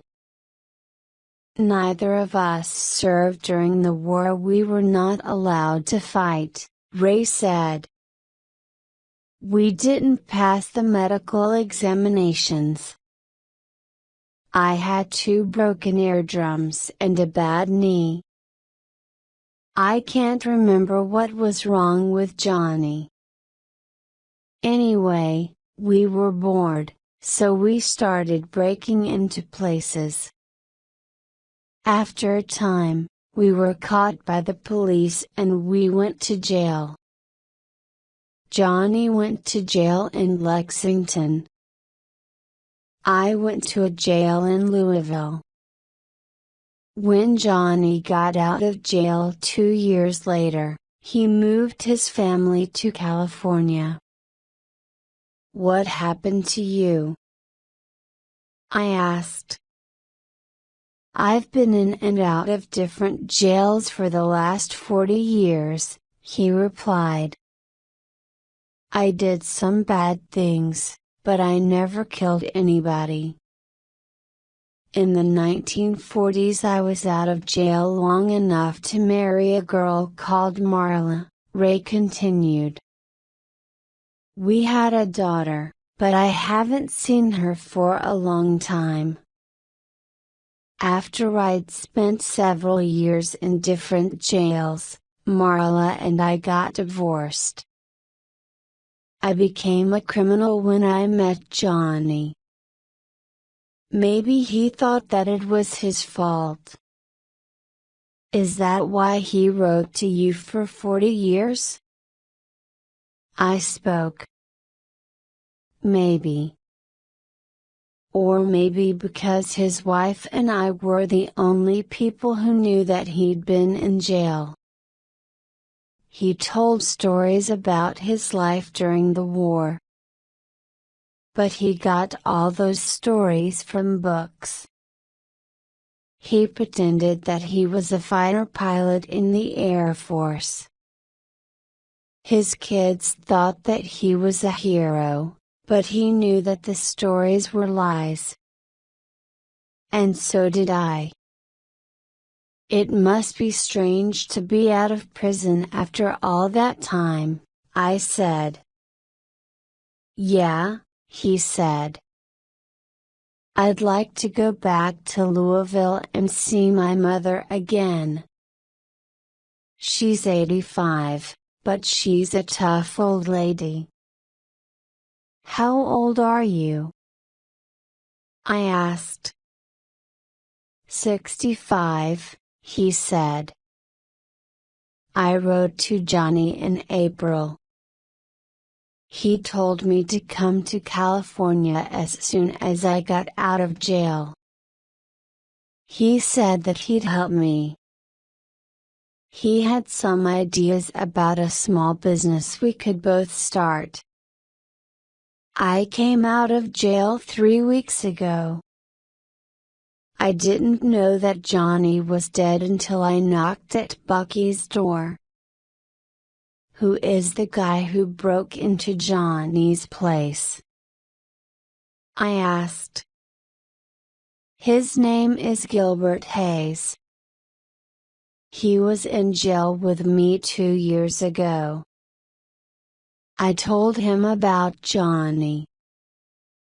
I said that Johnny was always hiding cash somewhere in his apartment. Were you planning to steal Johnny's money? No. I wouldn't do that. But Gilbert probably followed me to California after I got out of jail. When you told me about the first break-in, I knew that he was the burglar. How did you know that Johnny had money hidden somewhere in his apartment? I didn't know for sure, Ray replied. But Johnny died suddenly. He didn't have time to hide his money anywhere else. When I talked to Bucky, I realized that he didn't have any of Johnny's money. So, if there is any money, it's probably still in the apartment. I decided to rent the place, so that I could try and find it. Did you tell Bucky about the money? I asked.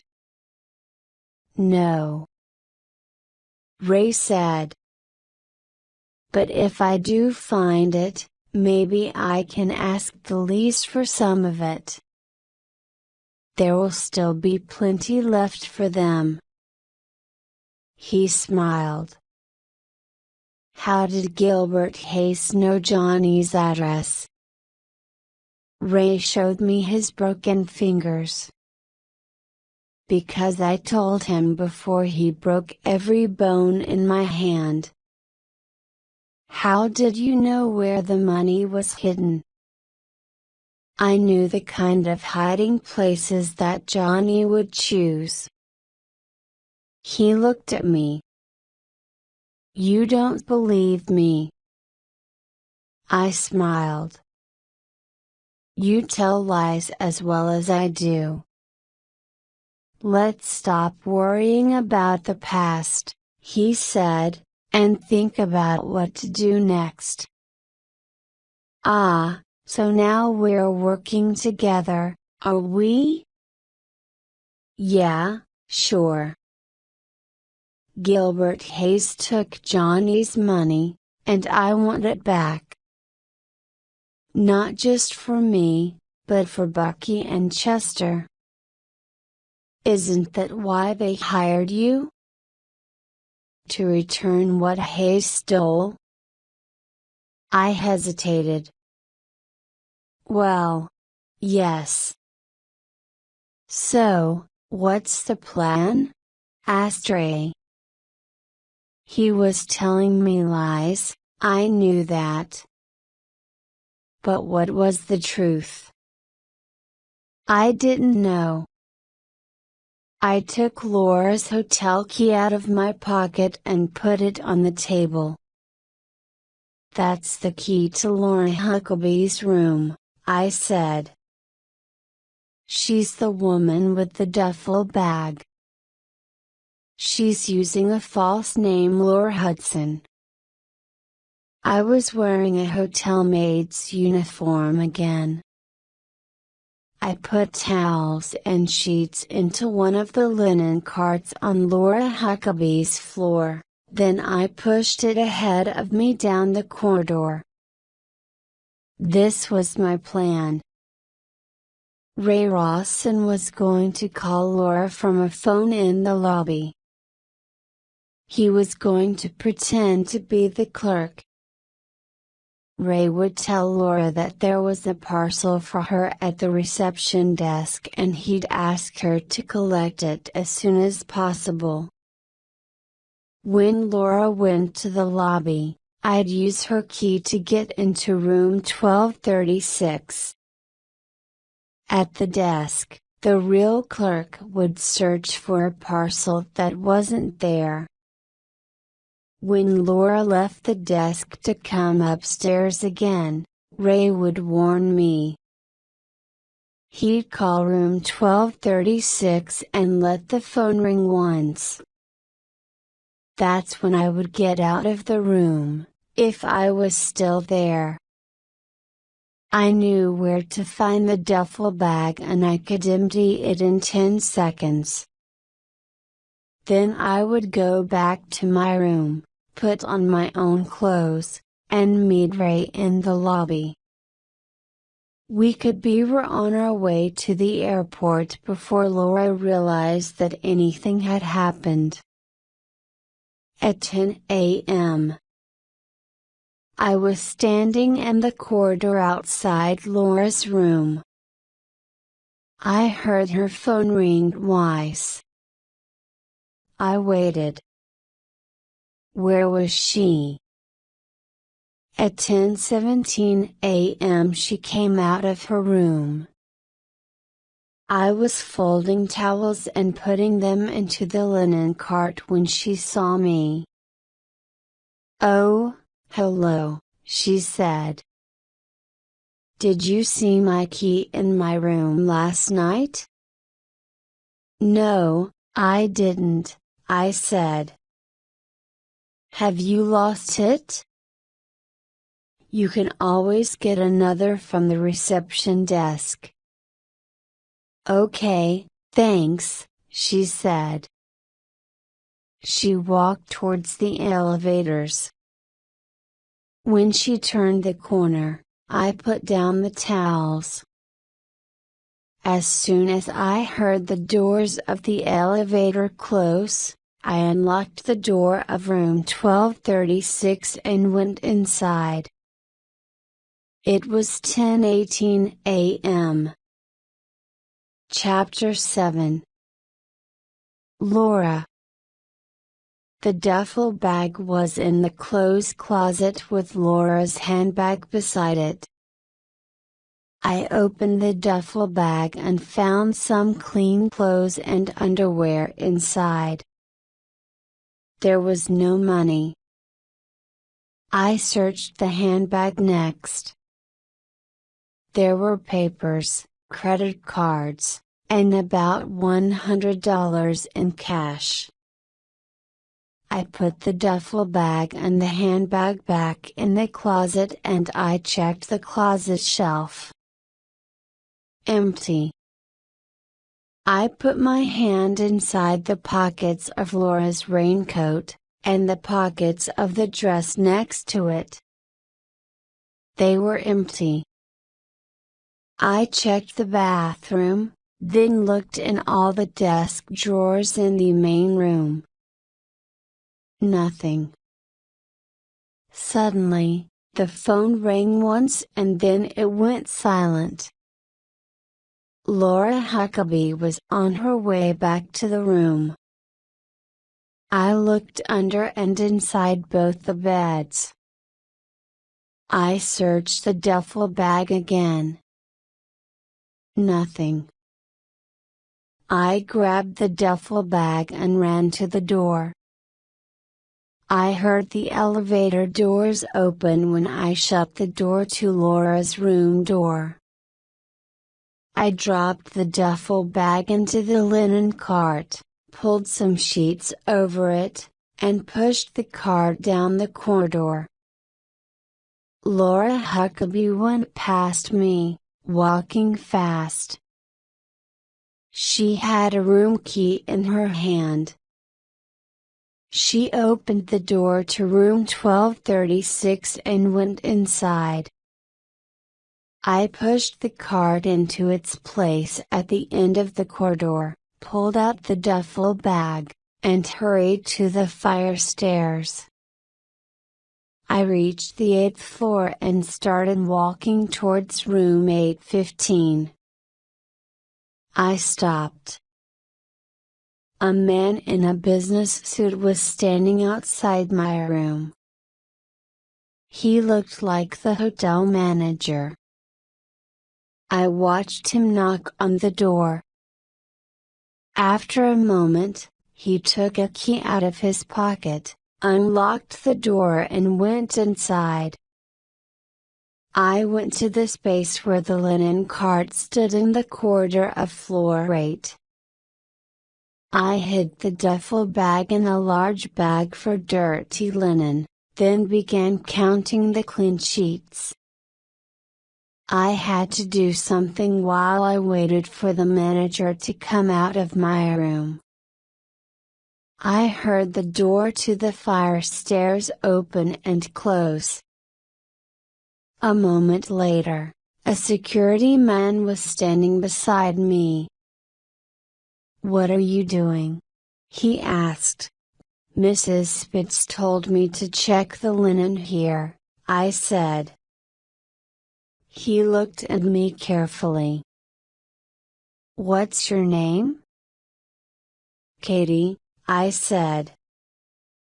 "I'm new." "Were you looking for the manager?" "I think he's in 815. "Mr. Denton is on this floor?" he asked. Was that the manager's name? I didn't know. "Yes," I said. "I think he's looking for that strange guest, but she just left." "How long ago did she leave?" "About 5 minutes ago," I said. "I got off the elevator when she got on." The security man walked down the corridor and knocked on my door. After a moment, it opened. The two men spoke for a minute, then they went to the elevator. I waited until I heard the elevator doors close. Then I took the duffel bag from its hiding place and I ran to my room. I changed into my own clothes and pushed the red uniform into the duffel bag. Then I left the room quickly and ran down the fire stairs to the lobby. I couldn't see Mr. Denton, or the security man, or Ray Rossen. I had arranged to meet Trey by the lobby phones, but he wasn't there. I walked into the ladies' restroom and emptied the duffel bag. I looked for another compartment inside the bag, but there wasn't one. I went back into the lobby and across to one of the 4 public phones. I took my phone charge card from my jacket pocket and I checked how much money I had. There were some coins and the $5 bill that Laura had given me the night before. I used the charge card to call Chester. "I've got the duffel bag," I told him. "There's nothing important in it. If Laura and Gilbert stole something from the apartment and put it in the bag, it isn't there now. Maybe they moved what they found to somewhere else." "Did you ever see any cash in Johnny's apartment?" "No, but maybe Gilbert broke into the apartment and didn't find anything," I said. "Listen," Chester said angrily. "I'm paying for you to fly all the way to Dallas. So, I expect you to find what was stolen from my dad's apartment." "Wait a minute," I said. "You haven't paid me anything yet." "No, and I'm not going to pay you now.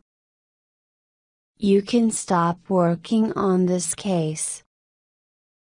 I don't need you anymore." He banged down the phone. I wanted to scream with anger, but instead I opened the phone book to find the number for American Airlines. I picked up the $5 bill. Was this the only money that I was going to get for this job? Then I looked carefully at the bill. It was very old. The date 1934 was printed on it. How did Laura Huckabee get a bill as old as that? And did she have more old money? I closed the phone book.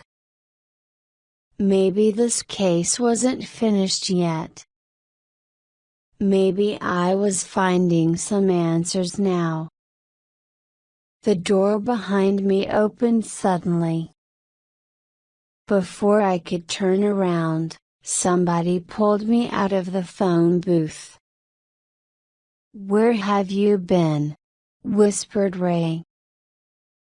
He pushed me across the lobby and through the emergency door to the fire stairs. "Where have you been?" I spoke. "A security guy has been asking me questions. He knows who you are. He wants to know what you're doing here." "Why did he ask you?" I spoke. "The waitress in the coffee shop saw us together," Ray said. "The security guy talked to her. He described me and asked her questions about me. So, I told him that you're a private detective. I said that we're working on a case together. I told him that I couldn't talk about it." "Does the security guy think that you're a cop?" "No, but the people in security don't care about me. They just want me to leave the desert castle." "Is that the duffel bag?" "Give it to me." I pulled it away from him. Are you telling me the truth, Ray? Are we looking for cash? Or are we looking for drugs, diamonds, or stolen documents? Money. Did you find it? No, nothing. How much money? $8,000, maybe a little less by now. Is that all? I spoke.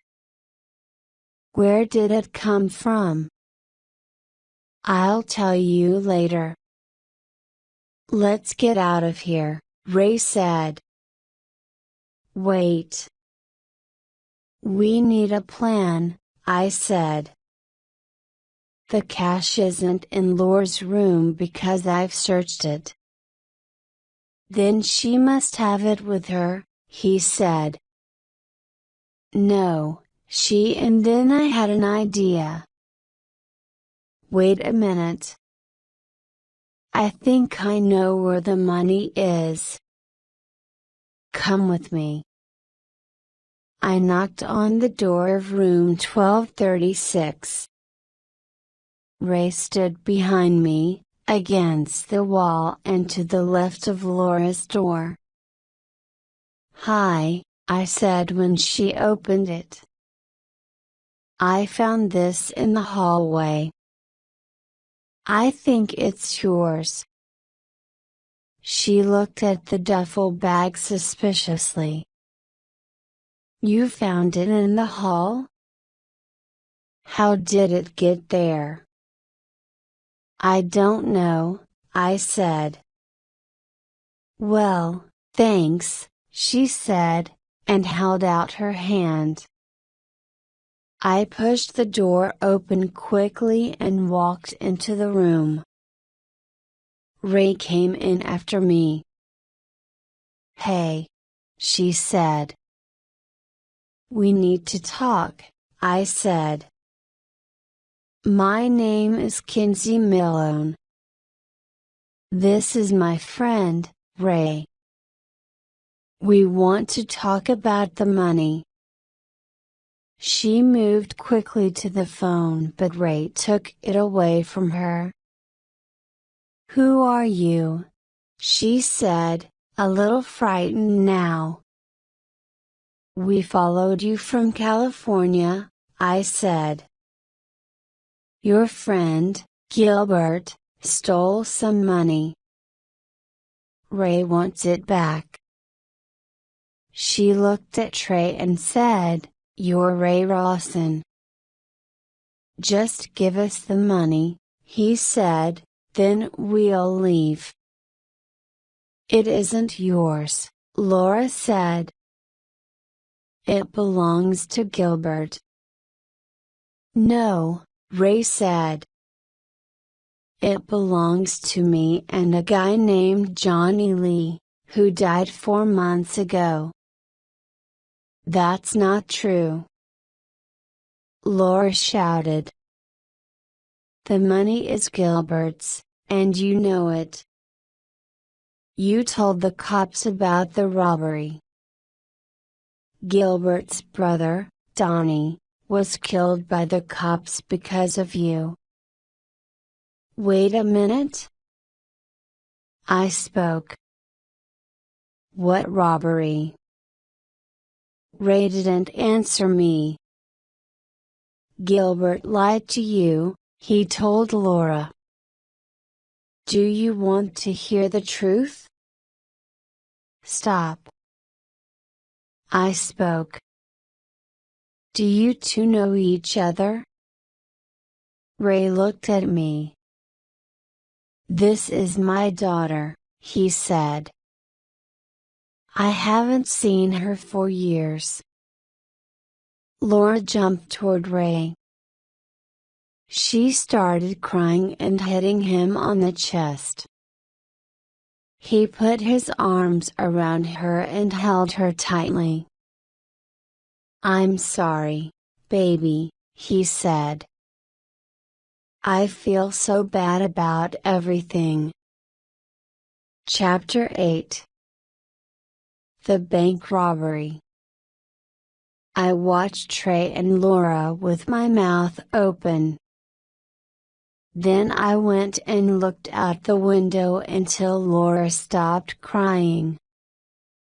Suddenly, I walked across the room and knocked Laura's stomach with my hand.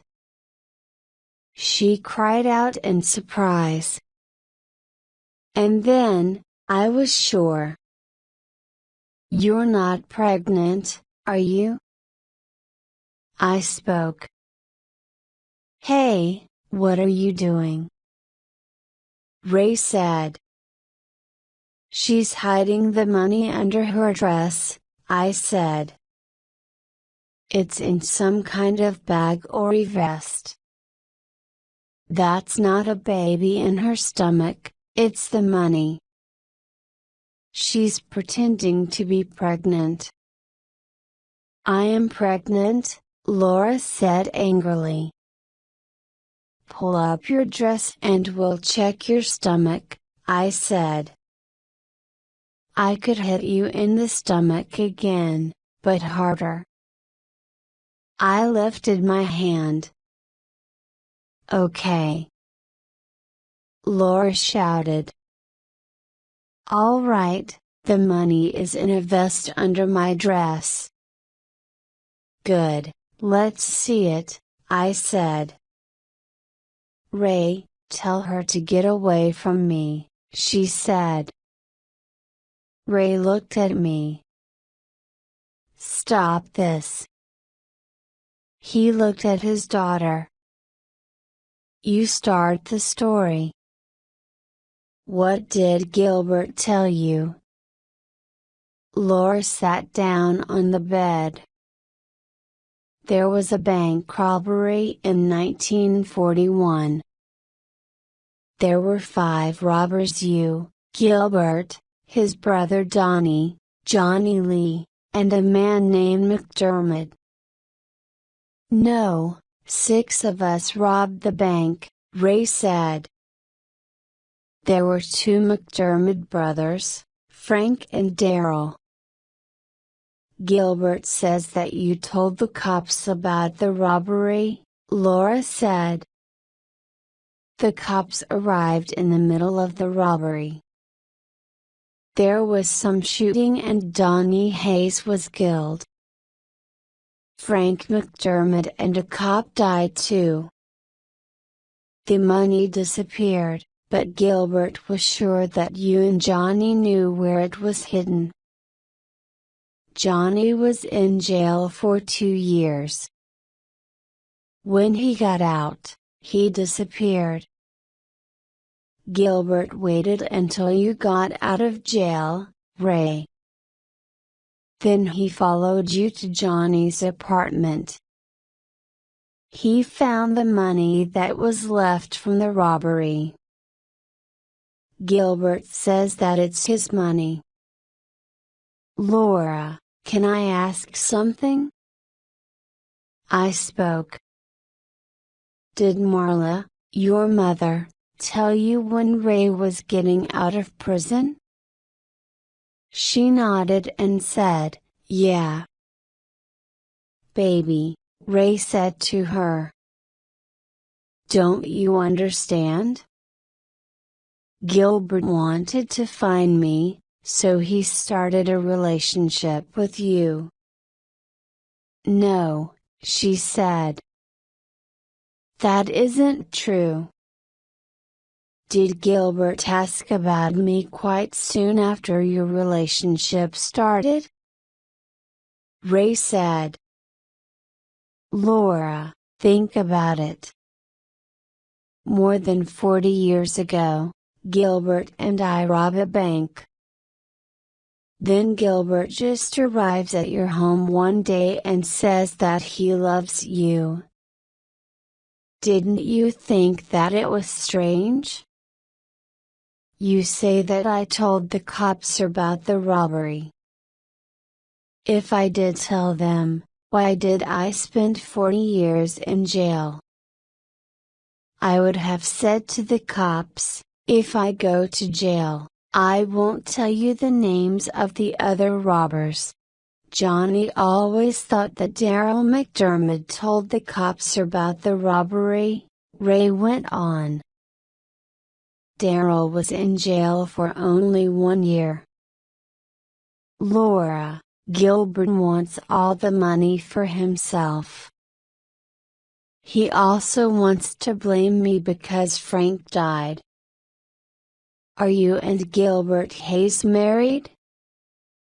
No, but we live together, Laura said. Ray looked at the bruises on her legs but said nothing about them.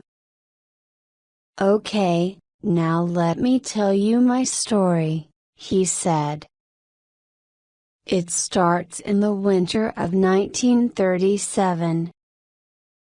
A lot of rain falls in Kentucky that year, and the water in the Ohio River rose up and flooded the land. Johnny was in jail in Lexington when 60 of the prisoners escaped, Ray said. He was one of the men who escaped. He got as far as Louisville and saw the flood. He made a boat and started to help people. Lots of buildings in Lexington were destroyed during the flood, Ray went on. When the river water went down again, the town officials paid men to repair anything that was broken. Johnny was one of these men. He was paid to work on the buildings. One day, he was looking at a building with a crack in one wall. Suddenly he realized that the building was a bank. But Johnny didn't repair the wall. He just covered up the crack. Everybody was too busy to notice this. Johnny and I met 4 years later, Ray said. He told me how we could rob the bank. But he knew that we needed help with the bank's alarm. I knew Donnie Hayes, so I asked him to work with us. Donnie knew about alarms. He brought his brother, Gilbert, with him. Johnny also asked 2 guys named McDermott to help us. Well, Donnie Hayes turned off the bank's alarm and we got in. Wait a minute, I said. Laura thought that someone called Farley was phoning her yesterday. Who's Farley? Gilbert's nephew, Laura said. The 3 of us came to California together. Ray went on with his story. We started taking the cash and other valuable things from the safe in the bank. Everything was going okay until the cops suddenly arrived. There was a lot of shooting and Donnie Hayes, Frank McDermott, and a cop were killed. I killed the cop. The cops caught Daryl McDermott and Gilbert, but Johnny and I escaped. Johnny said that he had a perfect place to hide the cash and valuables. But he said that it would be better if only one of us knew the hiding place. Well, we separated, and by the time the cops caught us, Johnny had hidden everything. The cops beat Johnny, but he didn't tell them where the money and valuables were. He only said that he had robbed the bank.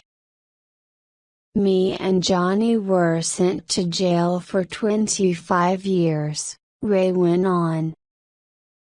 But Johnny's lawyer made an appeal to the court. The police had beaten Johnny to make him talk about the robbery. When he heard about this, the judge said that Johnny's arrest was illegal. So, Johnny was released from jail after 2 years and he went home to his family. Later, he removed some of the cash from where it was hidden for his family and my mother. He pointed at Laura's stomach. "That's what's left of the money," he said. "How can you be sure that it's $8,000? I asked. "Because Johnny told me how much he took and how much he spent." "Where are the rest of the valuables from the bank?" I asked. "I don't know," Ray replied. "Johnny never told me." Laura began to cry loudly. "What's wrong?" Ray asked. "I thought that there would be more money," she said. "Laura's okay, Ray," I said. "Do you know what I think? I think that she and Farley, Gilbert's nephew, are working together now. She's run away from Gilbert, with the money. That's my guess." "Is that right?" said Ray. He was worried now. He knew that Gilbert was dangerous. Laura nodded, tears were running down her face. "Yes. Farley loves me. He knows that Gilbert beats me. I have to get away before he kills me." "Gilbert is crazy," Ray said. "Why do you stay with him?" "I've tried to get away from him but he always finds me," Laura went on. "He won't let me work. He won't let me have any money of my own. This is my only chance to escape from him." "Take the $8,000, Ray said to her. "No, I'll talk to Farley," said Laura, rubbing her hand across her eyes. "We'll make a new plan. I thought that there would be more money. Gilbert talked about millions of dollars." "There were never millions," said Ray. "I was going to a foreign country to hide," Laura said. $8,000 isn't going to be enough. "Go to another state in this country," Ray said. "Change your name. Find work. Gilbert will find me." "Where's Farley now?" I asked her.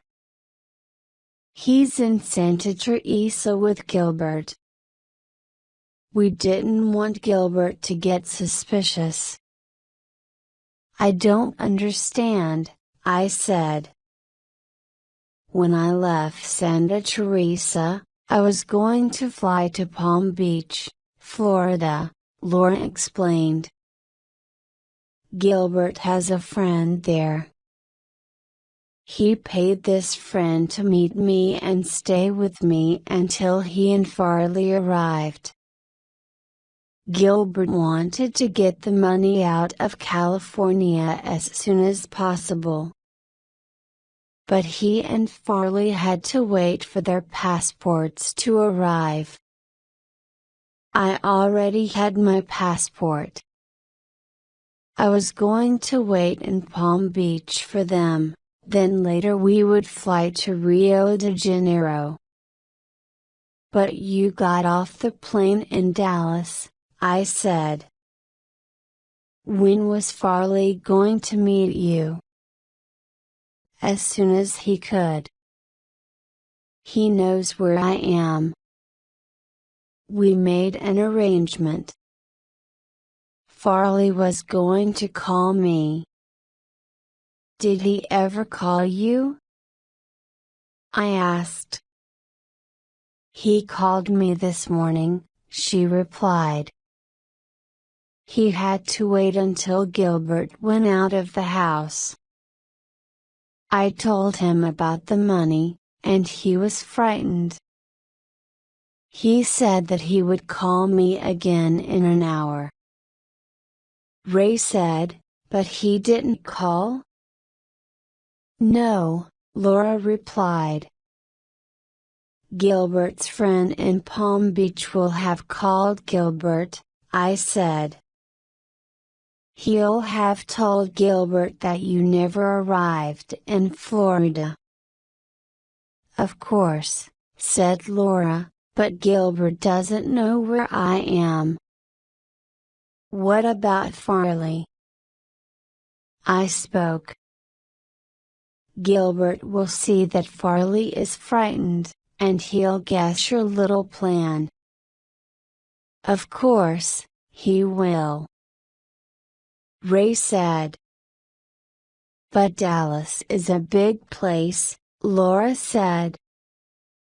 He won't find me.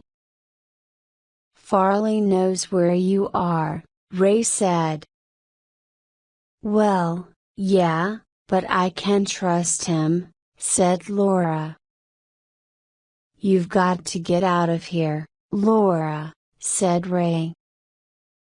No, Laura replied. I must wait for Farley. I'm staying.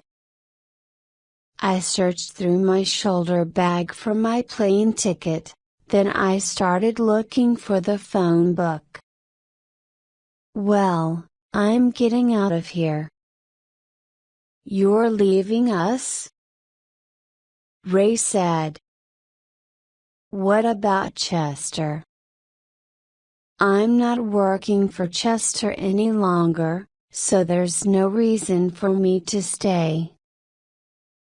I came to find the cash that you want to give away, the stolen cash.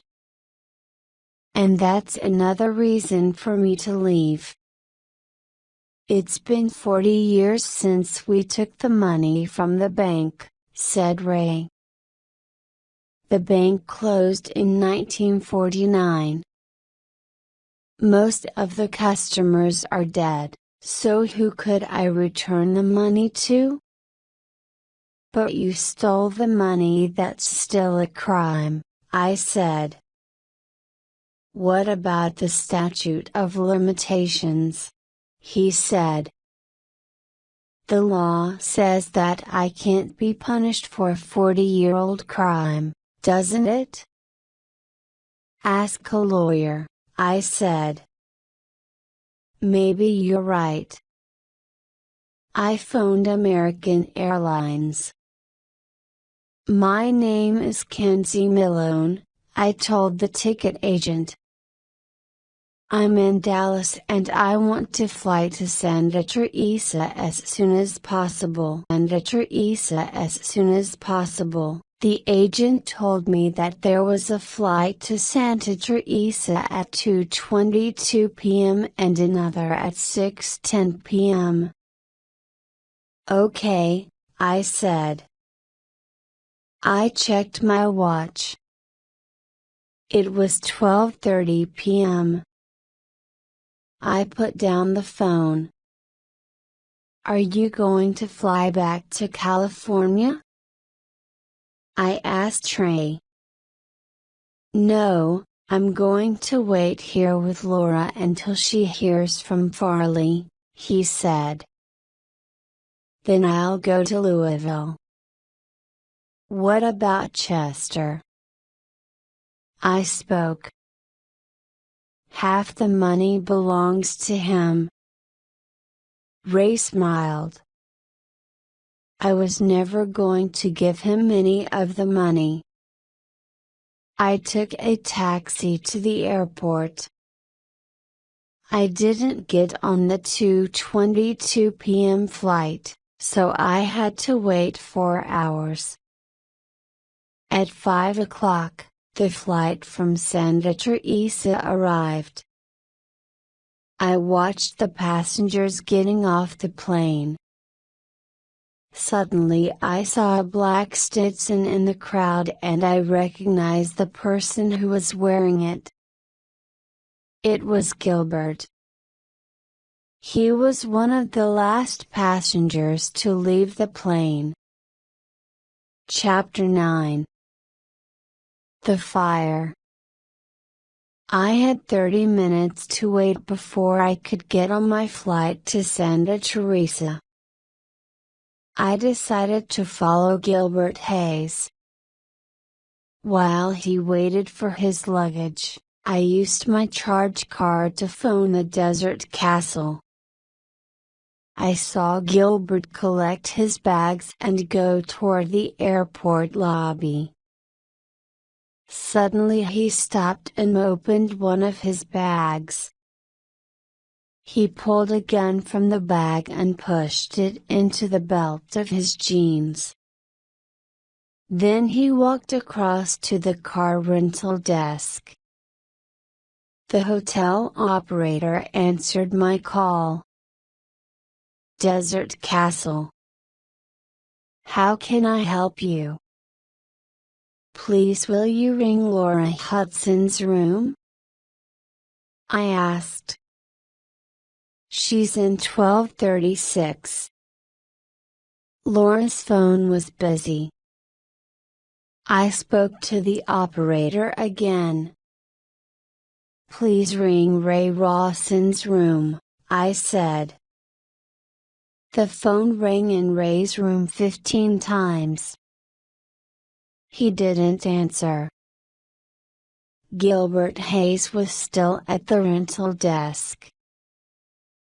I went out of the airport terminal to the street.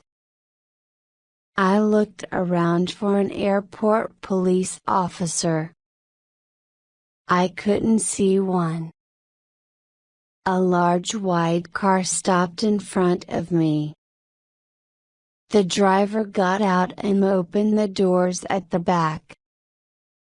Two people with silver gray hair stepped from the car and took their luggage from the driver. There were no buses from the Desert Castle Hotel and I couldn't see a taxi. I stared at the large white car. The driver got in and was going to drive away. I leaned forward and knocked on the window. It opened and the driver looked at me.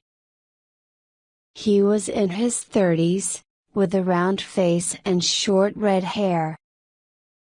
I showed him my private detective's license. I need help, I said quickly. There's a guy with a gun in the airport building. He's here to kill 2 of my friends. I need to get to the Desert Castle Hotel. Do you know it? He looked carefully at my license. I know it. He unlocked the passenger door and I got in. There was a phone inside the car. I pointed to it and said, "Can I use that to call the cops?" He nodded and we drove away from the airport. I phoned the police and told them my story. And they said that an officer would meet me at the Desert Castle. There was no police officer at the hotel when I arrived. I took the elevator to the 12th floor and ran down the hallway to Laura's room. I knocked on the door of 1236. Laura opened it. "What are you doing here?" she said. "Where's Ray?" I said quickly. "I saw Gilbert at the airport. He's on his way here with a gun. Go and get your things. Let's get out of here." Laura's face went white. "Oh, number. What's the problem?" Ray said from behind her. "Go," I told Laura, and she moved towards the closet. She saw Gilbert, she told Ray, as she got her raincoat and the duffel bag from the closet. "He's coming here." "Do you have a car?" I asked Ray. "Yeah, a rental car," he said. "It's in the parking lot at the side of the hotel." "Give me the car keys," I said. "You two wait for me outside, in the hotel driveway. Don't go in the elevators. Go down the fire stairs. I'll get the car and meet you out in the driveway. Gilbert doesn't know me, so it'll be okay if he sees me in the lobby."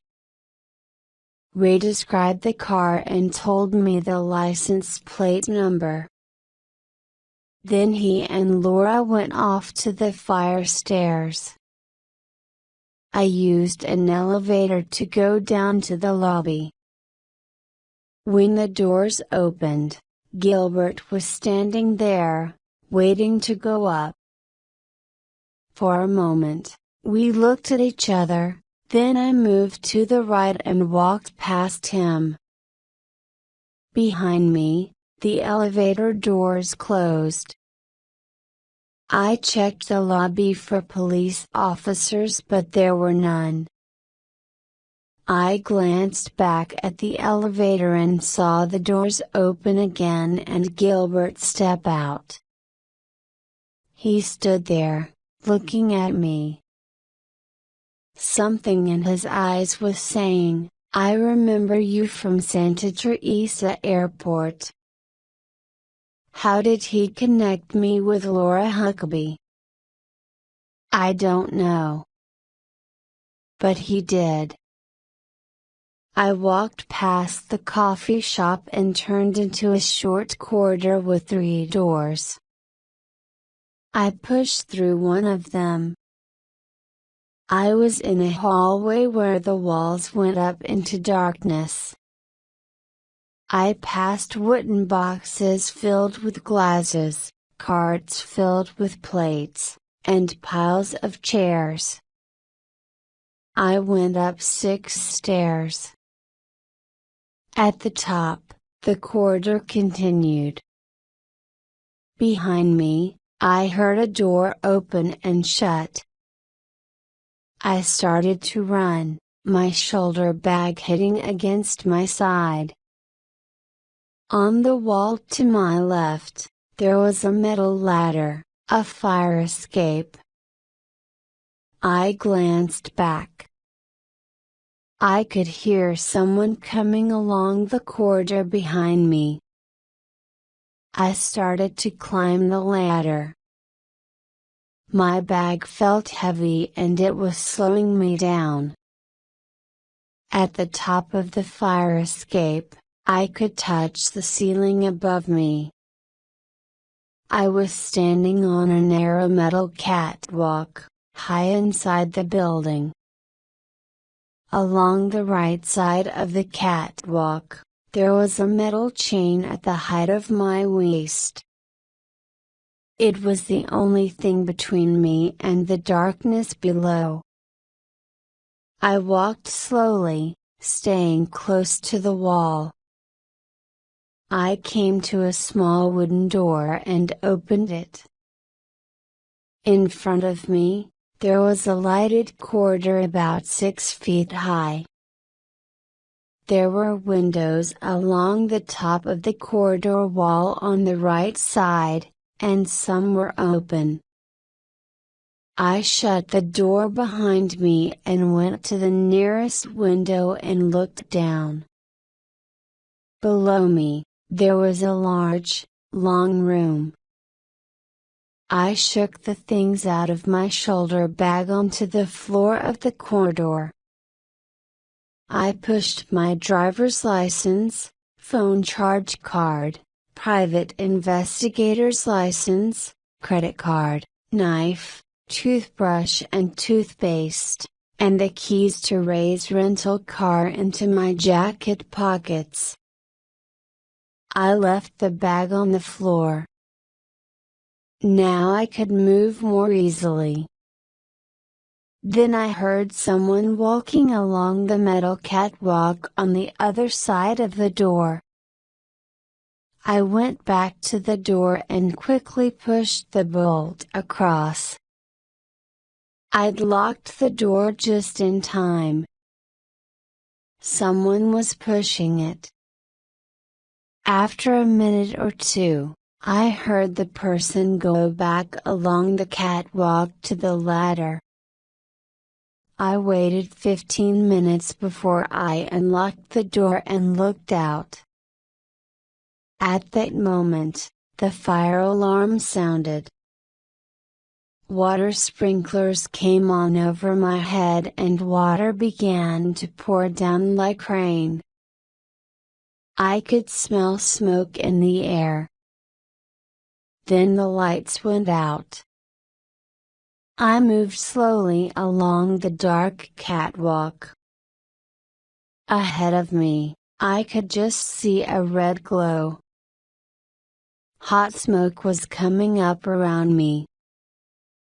At last, I reached the ladder and climbed down.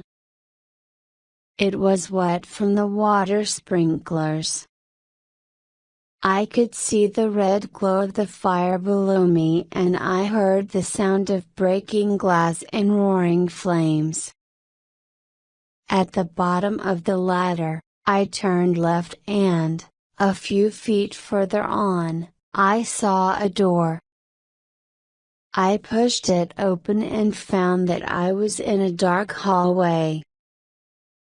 The carpet under my feet was wet and, as I walked slowly forward in the dark, I held my hands out in front of me. Somehow, I found the door to the fire stairs. At the other side of the door, the air smelled cold and clean. I went down the stairs to the first floor of the hotel. All the main rooms were empty. I saw a fire door marked emergency exit and pushed it open. At last, I was outside the building. I walked quickly to the parking lot to find Ray's car. There were fire engines at the hotel entrance and a crowd of people outside the doors. Flames and black smoke were coming from parts of the hotel. I found Ray's rental car parked in a lot at the side of the hotel and got into it. My clothes and hair were wet and I smelled of smoke. I drove out of the parking lot and into the driveway. Ray and Laura ran out from behind some trees. Ray threw 3 bags into the trunk of the car. Then he got into the passenger seat beside me. Laura got into the back seat. She was still wearing the money vest under her dress. Kinsey. We were afraid that you wouldn't get out of there, Ray said. He turned and looked at the burning hotel behind us. Did Gilbert do that? Of course, he did. Laura said. Are you going back to the airport? Ray asked me. Not while I look like this, I said. Anyway, I've missed my plane and, oh, no. I left my plane ticket in my bag.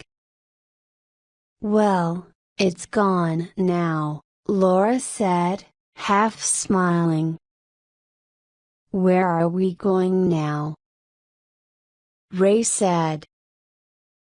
I don't know, I said. Where are we? Do you have a map? He took a road map from a compartment in the front of the car and switched on the light above his head. Look for the US 30 highway sign, he said to me. That road will take us northeast. Going to where? I asked. Laura glanced over at Ray. Louisville, right? You think that we should go back there? Gilbert isn't stupid, Ray. Where do you think that he's going? Okay, so Gilbert might go to Louisville too. But how is he going to find us? It's a 12-hour trip by car and he'll never know which road we took. We can check into a motel and use false names. He found Laura in Dallas, I reminded him. He probably made Farley tell him where she was, Ray said. Oh. Laura said. Is that true? Do you think that Gilbert hurt Farley? I hope that Farley is okay. I don't want to worry about that now, Ray said. After about an hour, we stopped at a coffee shop beside a gas station. Laura gave me one of her dresses and I took off my wet clothes in the ladies' restroom. I was cold, but Laura's dry clothes warmed me as soon as I put them on. When we were eating, I said, we go through Little Rock, Arkansas on this road. We can stop at Little Rock Airport. I'll call a friend and ask him to buy me a ticket to Santa Teresa. I turned to Ray. When you get to Louisville, how are you going to find Johnny's hiding place for the money? Maybe my mother knows something, said Ray. Johnny said, if anything happens to me, I'll leave a message with your ma. He wanted me to come to California when I got out of jail. He wanted the two of us to go back to Louisville and collect the money. That was his plan. We need that big iron key to get into the hiding place, that's all I know. What key? Asked Laura. Ray didn't answer her. Do you still have it? He asked me. I can get it, I said. Good, he said. I don't want you to disappear with it. Do you think that I'm going to help you? I spoke. You're going to find the money, and take Chester's share too. Chester tried to take what was mine, Ray said. He'll probably not pay you either. I don't want to think about that, I said. Chapter 10. Helen Rossen. After we finished eating, Ray got into the back of the car and fell asleep. I sat in the passenger seat and Laura drove.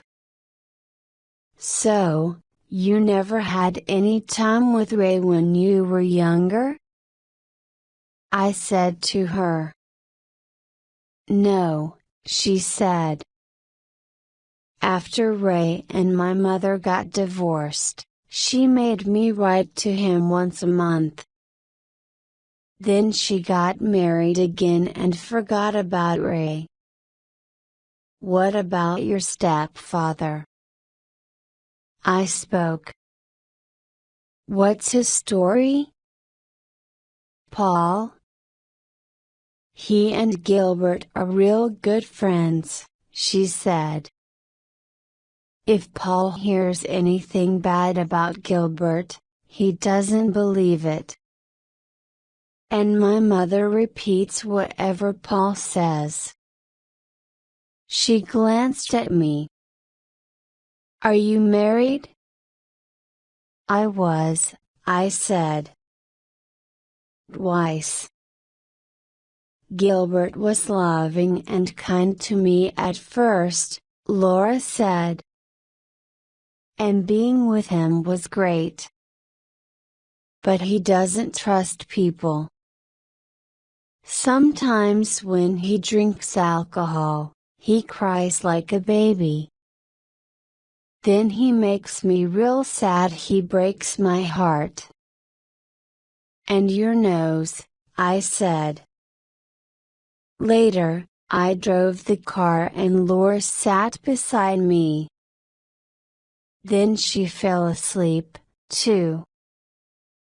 When I stopped for gas outside the town of Texarkana, Laura got into the driver's seat again. We had now left the state of Texas and were in Arkansas. After a short time, I fell asleep. When I woke up, I looked out of the car window and saw a highway sign that said US 40. We were traveling north.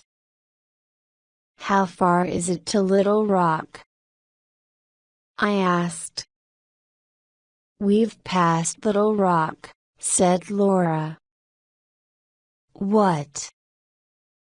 I told you you had the map and you were asleep, she interrupted. I don't know where Little Rock Airport is. And there are no flights at 1 o'clock in the morning. I'm tired. It's time to find a motel. We found a motel soon after this, and Ray woke up. Where are we? He said. We're in Arkansas, I said. But we've passed Little Rock. The next city is Memphis, Tennessee. I thought that you were leaving us at Little Rock. So did I said.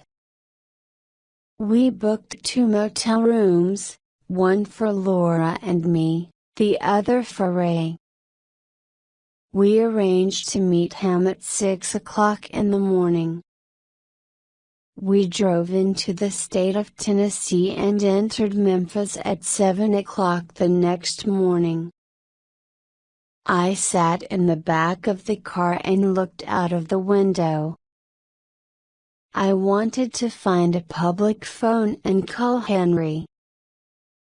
Then I remembered that Santa Teresa time was 2 hours behind Memphis time. It was now 5 a.m. in Santa Teresa, too early to call him. Laura saw me looking down the streets for a phone booth. I know that you want to get home, but can't you come with us to Louisville? She said. I want to go to Nashville Airport, I said. We'll be there by the middle of the morning. I can catch a flight to Santa Teresa from there. Come to Kentucky with us, Ray said to me. We'll take you to my mother's house in Louisville. You can have a hot shower and a meal. You can put your clothes in Ma's washing machine. Later, we'll take you to Louisville Airport and we'll pay for your ticket. We will? Laura said. Why? Listen, Kinsey is only here because of us, Ray said. And Chester is never going to pay her. You like giving people money that you don't have, Laura said to him. He pointed at the money vest on her stomach. Are you saying that I'm not getting any of that? No, I'm not saying that, she replied. But this trip is costing us a lot of money. Ray turned to me. Please, will you come to Louisville? I hesitated for a moment. Okay, I said. We reached Louisville just before midday. Laura stopped the car outside the house where Ray's mother lived. Helen Rossen's house had 2 narrow front windows and 3 steps up to the front door. There was another entrance at the side of the house, and Ray walked towards this with Laura and me behind him. All the windows had metal bars across them. Through one window, I could see a light. Ray knocked on the side door. Inside the house, another light was switched on. A hand pulled one of the drapes back from the window and an elderly woman looked out. She was short, with a soft round face and round glasses. Her thinning hair was white and pulled up in a knot on the top of her head. Behind her round, thick glasses, the old woman's eyes were weak, she couldn't see well. What do you want? She shouted through the glass. Ray shouted back. Ma, it's me, Ray. Helen Rossen stared at her son for a few seconds, then she put her hands up to her mouth. A few minutes later, she unlocked the door. Ray, she said, and threw herself into his arms. Ray laughed, holding her close against his chest. Mrs. Rossen was about half his size. She stepped away from him and looked at her granddaughter. Who's this? She asked. It's me, Grandma Laura. How are you? Laura replied. Then the young woman turned toward me. And this is Kinsey Milone. She came with us from Dallas. Laura, my dear. The old lady's eyes were full of tears. This is wonderful. Laura kissed her grandmother. Helen Rossen didn't say anything about Laura's pregnant stomach. Come inside, all of you, she said. We stepped into a hallway of the house and waited for Mrs. Rossen to lock the door behind us. To the right, there were some dark narrow stairs.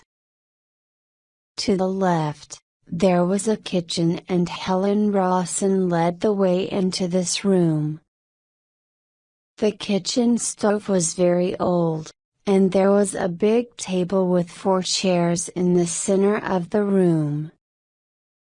There was one window above the sink, and an old kitchen cabinet to the left of the door. Helen began to make some coffee. Ray moved piles of newspapers from the chairs and he and I sat down. Laura said, "Excuse me," and went to a room at the back of the house. From my position, I could see part of the dining room. It was full of furniture and cardboard boxes.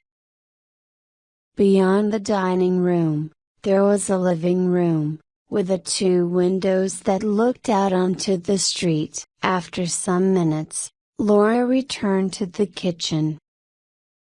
She was no longer wearing the money vest under her dress. "How am I going to feed you all?" Ray's mother said. "I don't have enough food in the house."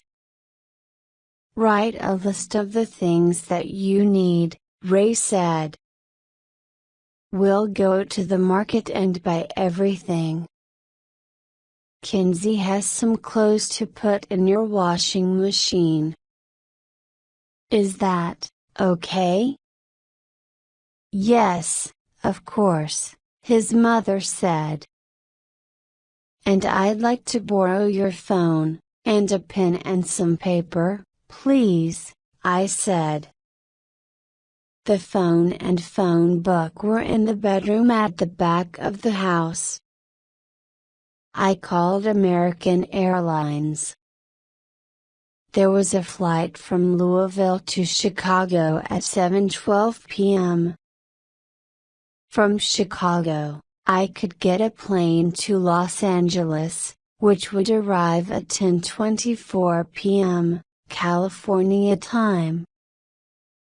The flight to Santa Teresa left at 11:30 p.m., arriving 45 minutes later. While I was waiting for the ticket agent to check all this information, Ray came into the bedroom with a clean towel. "Use this when you shower," he said. "There's a bathrobe that you can wear after your shower. It's behind the door. Ma will wash your clothes in the washing machine. There's a dry cleaners near the market. Give me your jacket. We'll leave it at the dry cleaners before we start shopping and we'll collect it afterwards." "Okay." I took everything out of the pockets of my jacket and gave it to him. Ray left the room and I finished the phone call to the airport. Then I went into the bathroom. After a quick search, I found Laura's money vest in a basket where dirty linen is kept before it's washed. The money was still in the vest. There were $5, $10, $20, and $50 bills in the pockets of the vest. Most of them were very old, some were new. I put the vest back in the basket. I gave Ray's mother my dirty, wet clothes and she put them in the washing machine. "Can I help with anything, Mrs. Rossen?" I asked. "No, dear," she said. "And please call me Helen. Go and have your shower. You can wear that bathrobe until your clothes are clean and dry." After my shower, I phoned Henry. He was not at home, but I left a message on his answering machine. "Henry, this is Kinsey," I said. "I'm in Louisville, Kentucky. It's after 5 p.m. here and I'm catching a plane at 7. Can you meet me at Santa Teresa Airport? Please call me here." Then I repeated Helen's phone number. Ray and Laura came back with the food and my cleaned jacket. Laura went to the bathroom for a shower while I helped Helen to prepare supper. "Ma, do you have any mail for me?" Ray asked.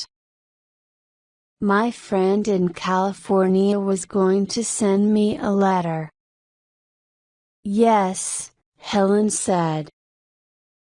"It came some time ago. It's in there." She pointed toward the drawer in the kitchen table. Ray opened the drawer and pulled out a handful of envelopes. Only one was addressed to him and he opened it. He pulled out a folded card with a black and white photograph of a cemetery stuck on the front. There was a thick line of black ink around the edge of the card. Inside the card, there were some words from the Bible, "And I will give you the keys to heaven." Matthew 16:19. Thinking of you at this sad time. A small key was stuck to the back of the card.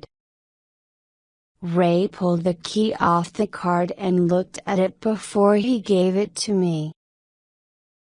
The word Master was on one side of the key and M550 was on the other. "It's probably for a padlock," I said. "What about the key that you've got?" Ray asked.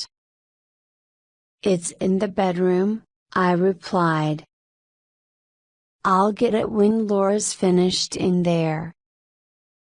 Supper was on the table when Laura came into the kitchen. I went into the bedroom and picked up my small knife from the table beside the bed. I cut open the lining of my jacket and took out the large iron key. It had the word Lawless on it, but there were no other markings. I returned to the kitchen and gave the key to Ray. "What's that for?" Laura asked. "I'm not sure, but I think it has to be used with this one," Ray said, and he put both keys in the middle of the table. Johnny had the big one in his apartment, inside a safe. Chester found it. "Are these keys connected to the hidden money?" Laura asked. "I hope so," Ray said. We ate our meal. I was hungry and I didn't listen carefully to the conversation between Ray and Laura until Ray said, "You called her?" "When?" Laura's face became red. "I called my mother when we arrived here. I didn't want her to worry about me." "Marla will tell Gilbert where you are," Ray said. "Believe me, Gilbert will make her tell him." When he started breaking my fingers, I couldn't wait to answer his questions. "Did you warn your mother?" "What about?" Laura said. "What do you think?" "Gilbert's going to kill me," Ray said. He's going to kill you, too. He'll kill Kinsey, your grandmother, and anybody else who tries to stop him. He wants the money. We've got to get out of here. What's happening, son? Helen said. I don't understand. Just get your coat, Ma, Ray said. We began to move quickly. I got my clean clothes and put them on in the bedroom. Then I put on my jacket, and started putting my things in the pockets. Suddenly, Laura screamed in the kitchen and I heard a plate fall and break on the floor. I pushed the last of my things into my pockets and ran into the kitchen. Helen, Ray and Laura weren't moving. Gilbert was standing in the doorway of the dining room with a gun in his hand. He was pointing it at me. Chapter 11. Gilbert Hayes. Gilbert stood in the doorway, smiling. Marla couldn't come with me, he said. She's not feeling very well. When she heard her mother's name, Laura started to cry. Put up your hands, Gilbert told her. Ray was wearing his jacket and had his car keys in his hand. Helen had her coat on. She stood by the table with her hands raised. We all had our hands up. It was almost funny. I watched Gilbert. He had the gun in his right hand. He put his left hand into his jacket pocket and brought out a roll of adhesive tape. Ray, sit in that chair, he said, still smiling. Laura is going to tie you with this tape. Stop crying, baby. He threw the roll of tape to Laura. Everybody stays calm and quiet, or I'll shoot you. Grandma won't look very good with a bullet hole in her head. Neither will Ray look good with a big hole in his chest. Gilbert, please, Laura began.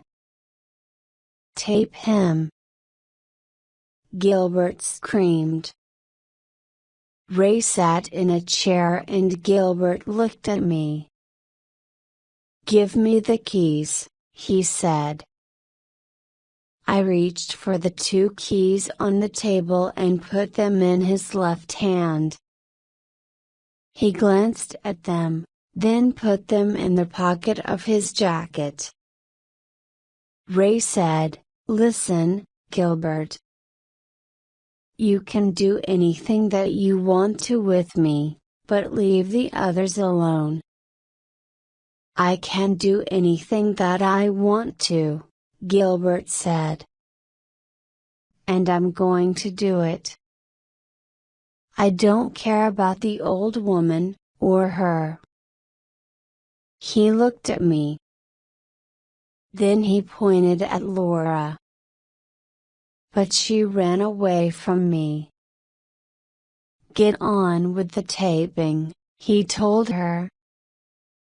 Tape his feet to the chair and tie his hands behind him. It's okay, Ray said to Laura. Do it. Tie the tape tightly, or I'll blow a hole in his leg, said Gilbert. Okay. She said. She was angry now. Where's Farley? Gilbert smiled. I left him in California. He doesn't like to get hurt, so he told me everything. Gilbert walked across to Ray's chair and checked the tape. After you finish with him, you can tape her. He pointed at me. What did you do to Farley? Laura asked. I didn't do anything, Gilbert said. You did. You ran away from me, baby. You never learn, do you? Farley's dead? She said. She started to cry again. Yeah, he is, Gilbert said quietly. How many times have I told you? You've got to do what I say. You didn't do what we planned. You didn't fly to Rio. And Farley? Well, I think that we've said enough about him. Then Helen said, Young man, I want to take my coat off and I want to sit down. I'm 85 years old and my legs and feet are painful. Sit down but don't touch anything, Gilbert said. Thank you. Helen took off her coat and sat down. Where's the money? Gilbert asked Laura. In the bedroom, she said. Finish taping a Ray and bring it here. We only have $8,000, Laura said. You talked about $1 million. Gilbert didn't seem surprised. Farley had probably told him about the $8,000 when he told Gilbert everything else. Laura returned from the bedroom with the vest. Gilbert took it from her and looked at the money. Where's the rest? He asked Ray. There was $2 million worth of money and valuables in that bank. Where is the jewelry, the coins, and the other things? None of us knew exactly what was in that bank, Ray said. None of us ever saw $1 million. How much money was there? We don't really know because we never had a chance to count it. There was a lot more than this, Gilbert said. We took 7 or 8 bags of money and valuables from that bank. So where did Johnny hide it all? I don't know, Ray said. He didn't tell me. Maybe he spent it, I said. Maybe, Ray said. I know that he sent money to Ma. Gilbert looked quickly at Helen. Is that right? Oh, yes, she said. He sent me $500 every month since 1944. The money stopped arriving some months ago in July or August. $500 a month? Gilbert said. That's crazy. That's $246,000, Ray said. And Johnny kept $500 a month for himself. After 41 years, that makes a total of $492,000. If we took $500,000 from the bank, That leaves about $8,000. Gilbert moved across the room and put the gun against Ray's head. I know that there was more and I want it, he screamed. Tell me the truth or I'll blow your head off. Kill me and you'll never find the money, Ray said, calmly. I knew Johnny well. I can think like him. Gilbert moved the gun away from Ray's head. All right, this is the plan. I'm taking Laura with me. Tomorrow, we'll go and get the money or I'll kill her. Okay? No. Ray said. I need more time. You'll show me where the money is tomorrow, Gilbert said. Or I'll kill Laura. Where will I find you? Ray asked. I'll find you, Gilbert said. Suddenly Helen said, I've been sitting down too long. Can I stand up? Okay, old woman, said Gilbert. Then he laughed. But don't try to run out of here for help. Don't worry about me, Helen said. Worry about my friend, Frida Green. Who's she? Gilbert asked. Frida Green is my neighbor, said Helen. She lives with her friend, Minnie Paxton. About 4 months ago, burglars broke into houses in this street, and it frightened us. Afterwards, Minnie had a plan.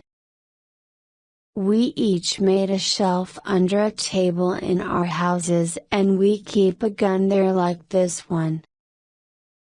Helen stood up and pulled a large gun from under the table.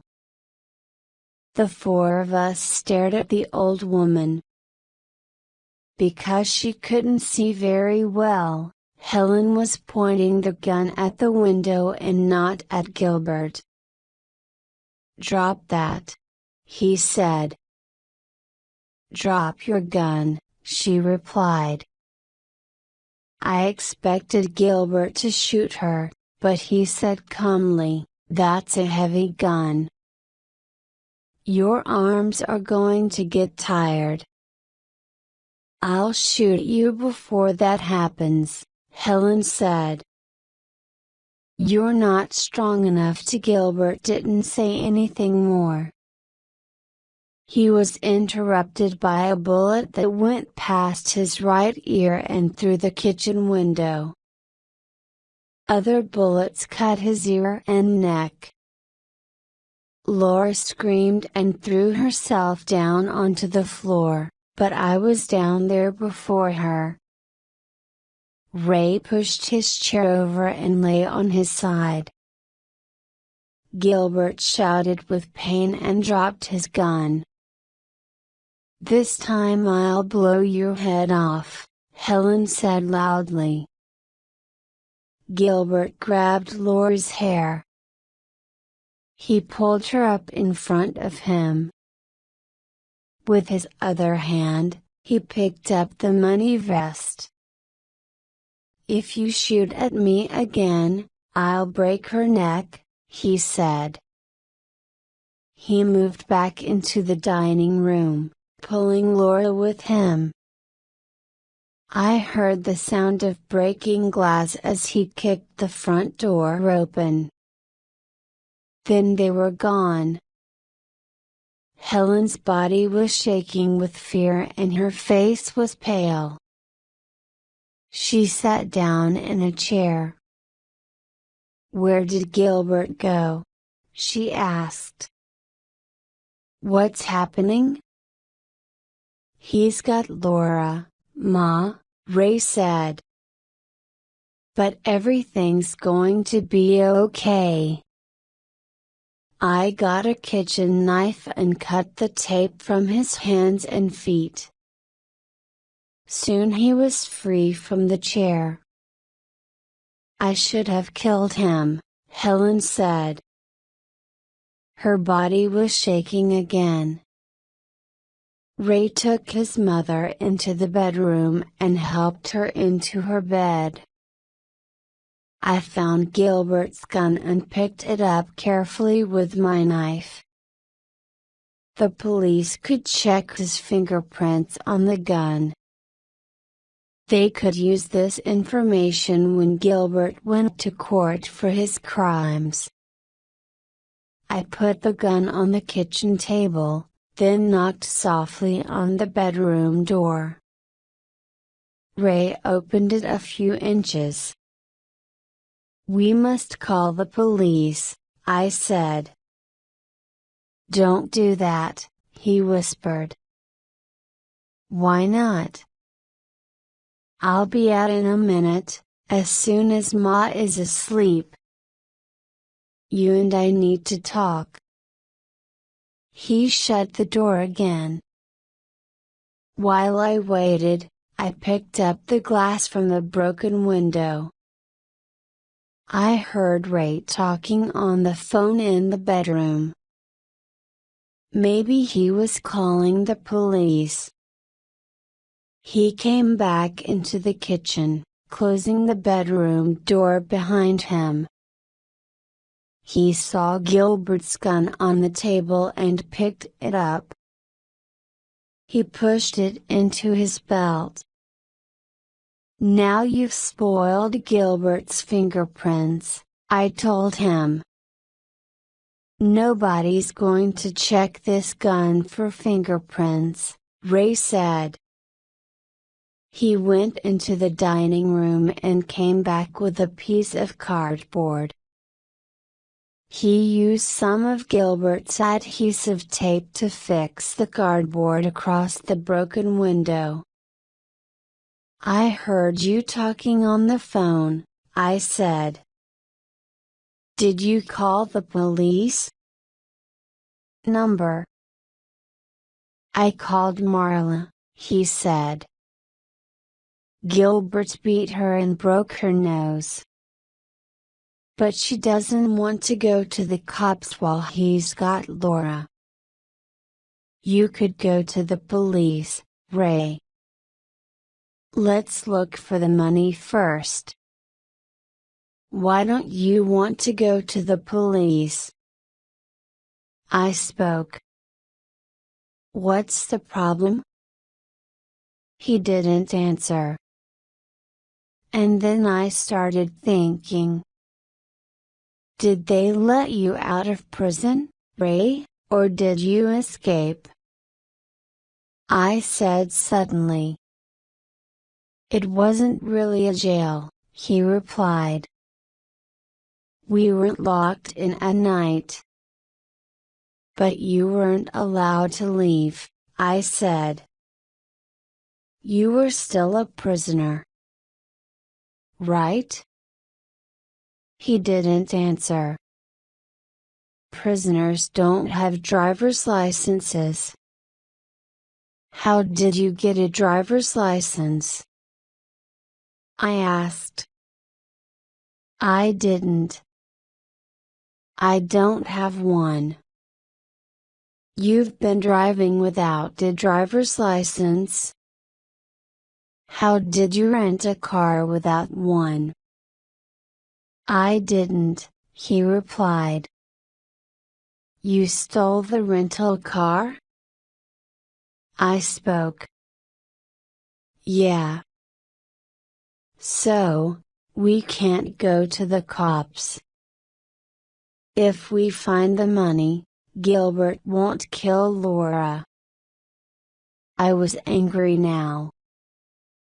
"This isn't my problem," I said. "You don't want to call the police? Okay. I'm leaving." Are you going back to California? Yes, I said. 2 old friends of mine are getting married on Thanksgiving Day. That's in 2 days' time. I'm going to be a guest at their wedding. But now Gilbert has got the $8,000 and you can't pay for my plane ticket. But you can drive me to the airport. Then Ray got angry, too. Laura is going to die, but do you care? No. You could have helped, but you said no. He softened his voice again and put his hand on mine. I need your help, he said. Help me to think. You've got hours until your flight leaves. We must find the rest of the money. I had no plane ticket and couldn't pay for one. But maybe Henry could pay for my ticket on his credit card. When Helen woke up, I could phone him. I stared at Ray. What was I going to do? Should I help him to get Laura back? Or should I get out of Louisville as fast as I could? I'd broken many laws during this case. I'd broken into hotel bedrooms. I'd helped criminals. I sat down. Why didn't I walk out of the house, find a phone, and call Henry immediately? I don't know. I guess that I wanted to help this man and his family. At that moment, Helen came out of the bedroom. I feel better, she said. What's happening? What are we going to do? We must think where Johnny hid the money, Ray said. I went into the bedroom and phoned Henry, but he wasn't at home. I left another message on his answering machine, then I went back into the kitchen again. Let's start with the keys, I said. Let's write down everything that we can remember about them. Ray smiled. He got a pen and a piece of paper and wrote the word keys at the top of the paper. One key was a Lawless, I said. It was old, it was made of iron, and it was about 6 inches long. The other was a master. I hesitated. Then I said, Do you have a phone book? Ray got the book from the bedroom. There were no companies in the phone book called Lawless who made keys. But there was an address for an old company called the Louisville Locksmith Company. We'll try them, I said. Maybe they know about old Lawless keys. And we'll also look in the old phone books in the public library. I looked at our list again. The other key was a master. Master is a company that only makes padlocks. Could the hiding place have a big door and then a smaller door? Maybe, Ray said. Johnny would have chosen a place that was strong and safe. He needed a hiding place that no one would find. And he would have chosen a building that wouldn't be destroyed for a long time. Maybe the keys open doors in an old church, Helen said. Or a school. We were silent for a minute or two. Then I said, where in Louisville did the police catch Johnny? I don't remember, Ray said. He was caught somewhere outside the town. Ballardsville Road, Helen said. I heard it on the radio news report. I was frightened because I thought that you were with him, Ray. How soon after the robbery did the police catch Johnny? I asked. Half a day, Ray said. And the things that we stole from the bank were heavy. He had to move 7 or 8 heavy bags. So, he didn't hide them very far away from the bank, I said. The money is probably in Louisville. The little key had M550 on it. We could ask a locksmith to make us one like it. Okay, Ray said. Let's go. I'm not staying here on my own, Ray, Helen said. I'm coming with you. She got her coat. Chapter 12. Lawless. The owner of the Louisville Locksmith Company was Whitey Rydell. Mr. Rydell, we need an M550 master padlock key, I told him. I can't help you, he said. No master padlock key starts with an M. I remember the numbers clearly, I said. Then somebody put them on the key after it was made, Mr. Rydell said. Have you ever heard of a Lawless lock? I asked. No, I've never heard the name. Maybe it's foreign.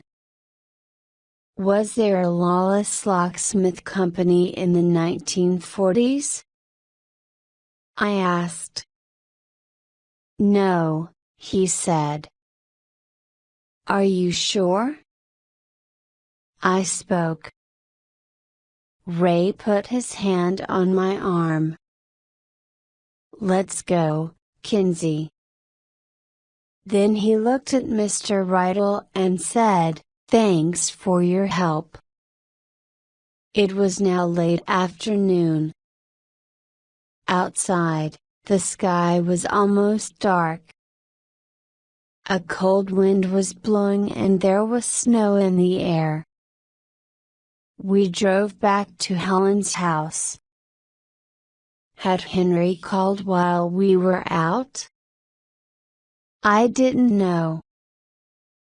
Helen didn't have an answering machine. We had supper, then Helen went into her bedroom to watch TV. Ray washed the dishes. I was putting them away in the kitchen cabinet when I noticed the card from Johnny. I picked it up and looked at it again. Ray saw me looking at the card.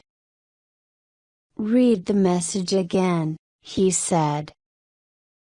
I opened the card and read the words aloud. And I will give you the keys to heaven. Matthew 16:19. Thinking of you at this sad time.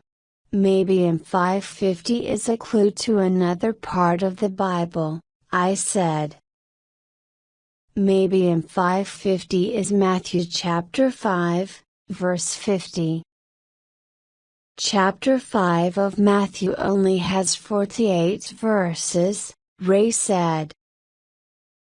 He smiled at my surprised face. When I was in prison, I read the Bible a lot.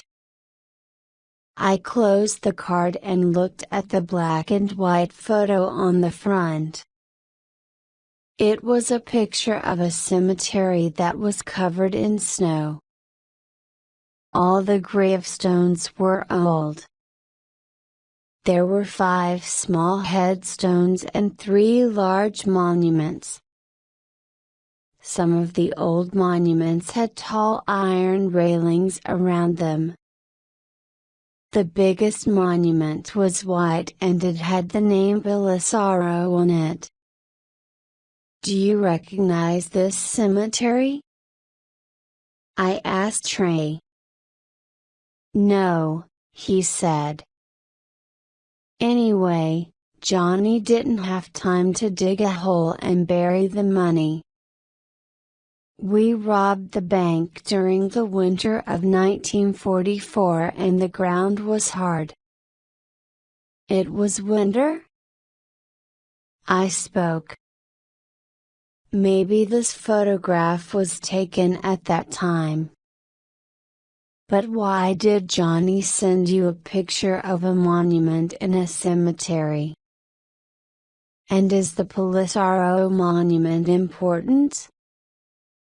Maybe Johnny had a friend called Belisaro. I looked in the phone book, but there were no families called Belisaro in it. Maybe there was a Belisaro in the 1940s. We'll check the phone books in the library tomorrow. I opened the book at the page marked cemeteries. Do you have a map of Louisville? Ray went out to the car and came back with a road map. I showed him the names of cemeteries in the phone book. Are any of these near the place where Johnny was caught? I spoke. We went through the list. There were 5 cemeteries near to the place where Johnny was arrested. Tomorrow morning, we'll call each of these cemeteries, I said. Maybe one will have a Belisaro monument. I slept upstairs in a small cold bedroom and woke early the next morning. When I got down to the kitchen, Ray was reading the newspaper and Helen was making breakfast. Gilbert's gun was lying on the table. After I finished eating, I phoned each of the 5 cemeteries. Only one, the 12 Fountains Cemetery, had a Belisaro buried there. I told Ray. I hope that you're right about this, he said. I went to have a shower. While I was washing my hair, I heard the phone ring. Ray answered it. When I got back to the kitchen, he was putting some tools on the table, some rope, a hammer, 2 shovels, a pickaxe and a hand drill. Gilbert phoned.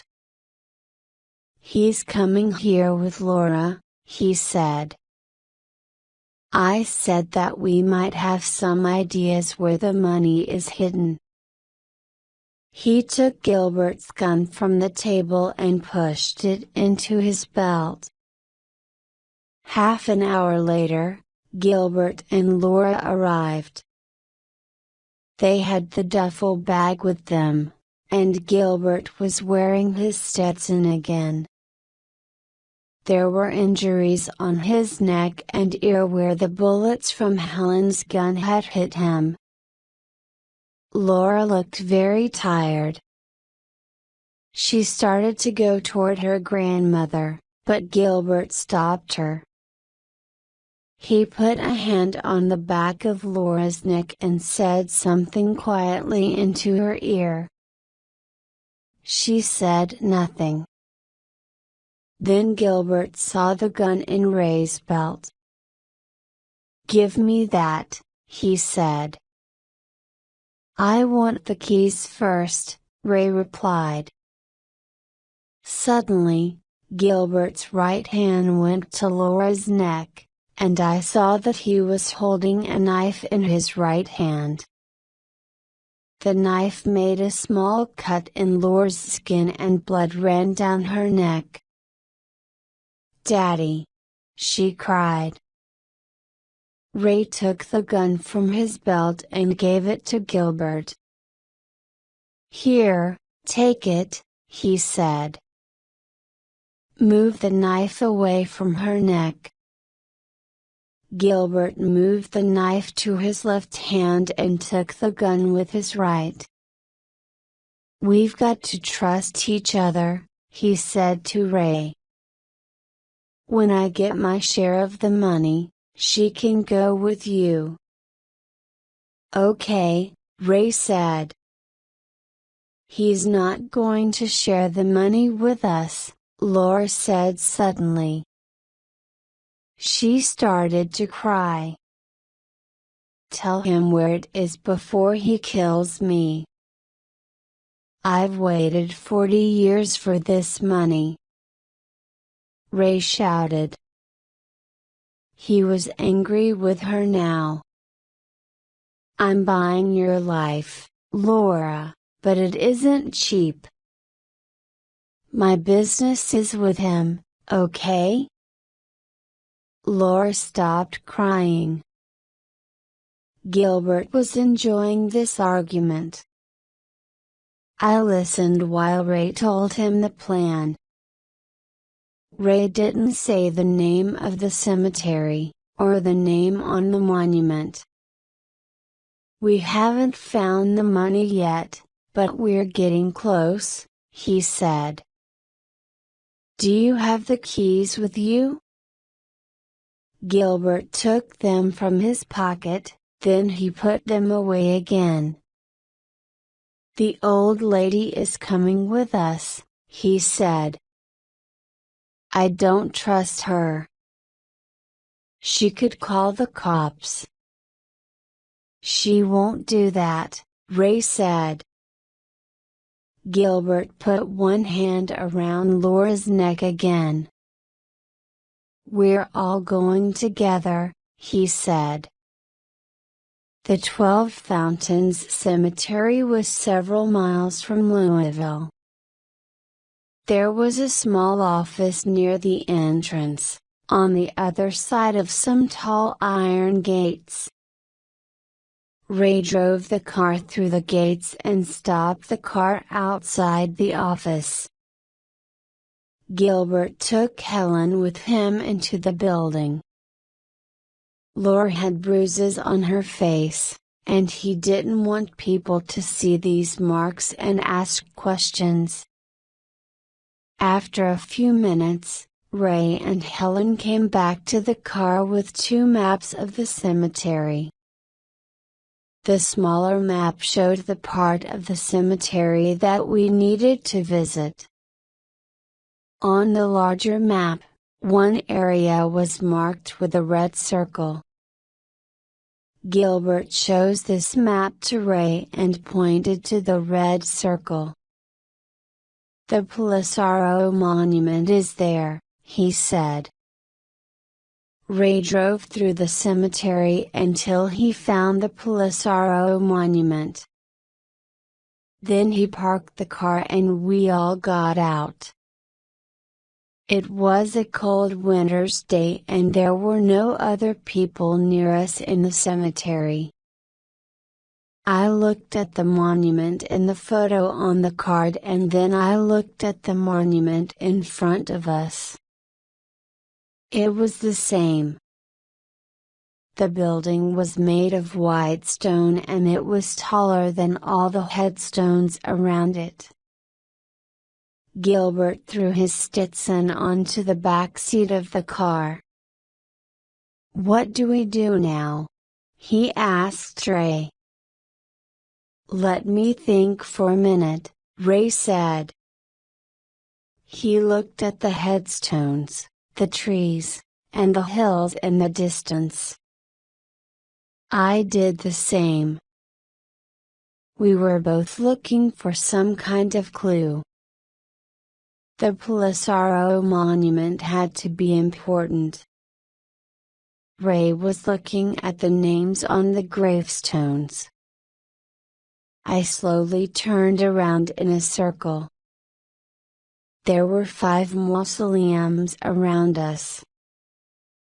Each small building in this circle was different, and a family's name was written above the door on each one. Redrox, Hartford, Williamson, and Lawless. I put a hand on Ray's arm and pointed at the 5th mausoleum. "There," I said. "Give me the keys," Ray said to Gilbert. We all went to the Lawless mausoleum. At the entrance, there was an old iron gate with a keyhole. Through the bars of the gate and around the main lock, there was a chain with a padlock. I looked at the smaller map of this part of the cemetery. The Lawless mausoleum was in the M section of the cemetery. It was on an area of ground with the number 550. Ray walked to the car. It was parked in the circle opposite the Lawless mausoleum. "Come and get some tools," he told us, and we did. Then we watched him put the small key into the master padlock. He turned the key and the lock opened. The chain fell through the bars of the gate and dropped onto the ground. The big, iron key opened the lock in the gate. Ray pushed the gate open and we walked in. There were 16 burial vaults. 12 of these vaults had headstones, with names and dates on them. The others were covered with plain concrete and were nameless. Ray and Gilbert used the pickaxe and a shovel. They started to break open the highest concrete-covered vault. Laura started work on the lowest, hitting it with the other shovel. Helen and I moved back to the wall and watched. I checked the time on my watch 10:15 a.m. If I could catch an early flight, I would be home in time for supper. Tomorrow was the day before Rosie and William's wedding. Nell, Clotilde and I would eat at Rosie's restaurant tonight. I thought about the wedding for a long time. The next thing that I knew, Ray, Gilbert and Laura were pulling canvas bags out of the building. Helen and I watched Ray empty one of the bags onto the ground outside the mausoleum. "Look at that," Ray said. "That's beautiful." There were coins, stamps, jewelry, documents, American and foreign money, and gold and silver dollars. Just then, it started to rain. "Let's go," Ray said. Laura put everything back into the bag while Gilbert and Ray took the other bags out of the mausoleum and put them into the trunk of the car. As Ray put the last bag in the car, I looked across at Gilbert. He had taken his gun out of his pocket. Gilbert looked at Ray and smiled. "Truth time," he said. "Johnny Lee paid me to kill Darryl McDermott." "No," Ray said. "Darryl died in an accident." "It wasn't an accident," Gilbert said. "I killed him." "Why? Did you murder him because he talked to the cops?" Ray asked. Gilbert smiled again. "Johnny said that Darryl told the cops about the robbery. He believed that. But Johnny was wrong. I told the cops." "You were never a nice guy, Gilbert," Ray said. He put his hand behind his back. When I saw Ray's hand again, he was holding a gun. Gilbert laughed. "This will be fun," he said. "Who dies first?" "This will be more fun for me than for you," Ray said. "Daddy, don't," said Laura. "You don't have to do this, Ray," I said. "There's plenty of money." "This isn't about money," Ray said. "This is about a guy who's been beating Marla and my daughter. It's about a guy who murdered Darryl and Farley." I was busy watching the two men and I wasn't watching Helen. Suddenly, she threw a shovel at Gilbert. The shovel missed Gilbert, but it hit Ray on the arm. "Ma!" Ray shouted. I saw Gilbert point his gun at Helen. Then there was a click. "What?" he began. Ray laughed. "Oh, I'm sorry. I forgot to tell you," he said. "You can't shoot me. I removed part of your gun last night." Then he lifted his own gun and shot Gilbert.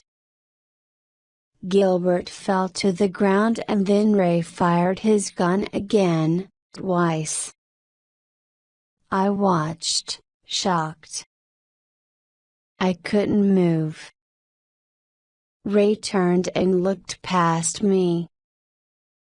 "Don't do that," he shouted. I half turned and saw Laurel lifting a shovel above my head. Then she hit me.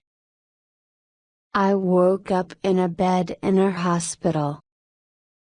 I had the worst headache of my life and a huge bruise on my head.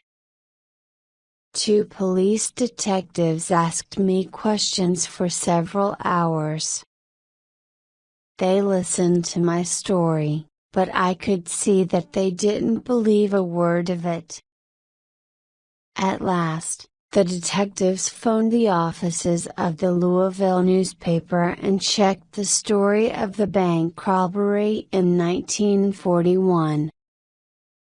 The news reports gave the names of the robbers and the story of the missing money. The money and the rest of the valuables had disappeared. And Ray Rossen, his mother, and his daughter, Laura, were also missing. Gilbert Hayes was dead. I don't think that the police will ever find Ray and his family. They're now very rich. And I'm sure that Ray, Helen and Laura have used false names and gotten false passports. They are probably living in another country. On Wednesday morning, I got out of the hospital. I still hadn't had a call from Henry and I had no money. So at last, I called a friend who bought me a plane ticket and I caught a flight to Santa Teresa. Rosie and William were married on Thanksgiving Day. William held his hands around Rosie's face and kissed her. "Oh, my love," he said. "I've been waiting all my life for you." Everybody cried, including me.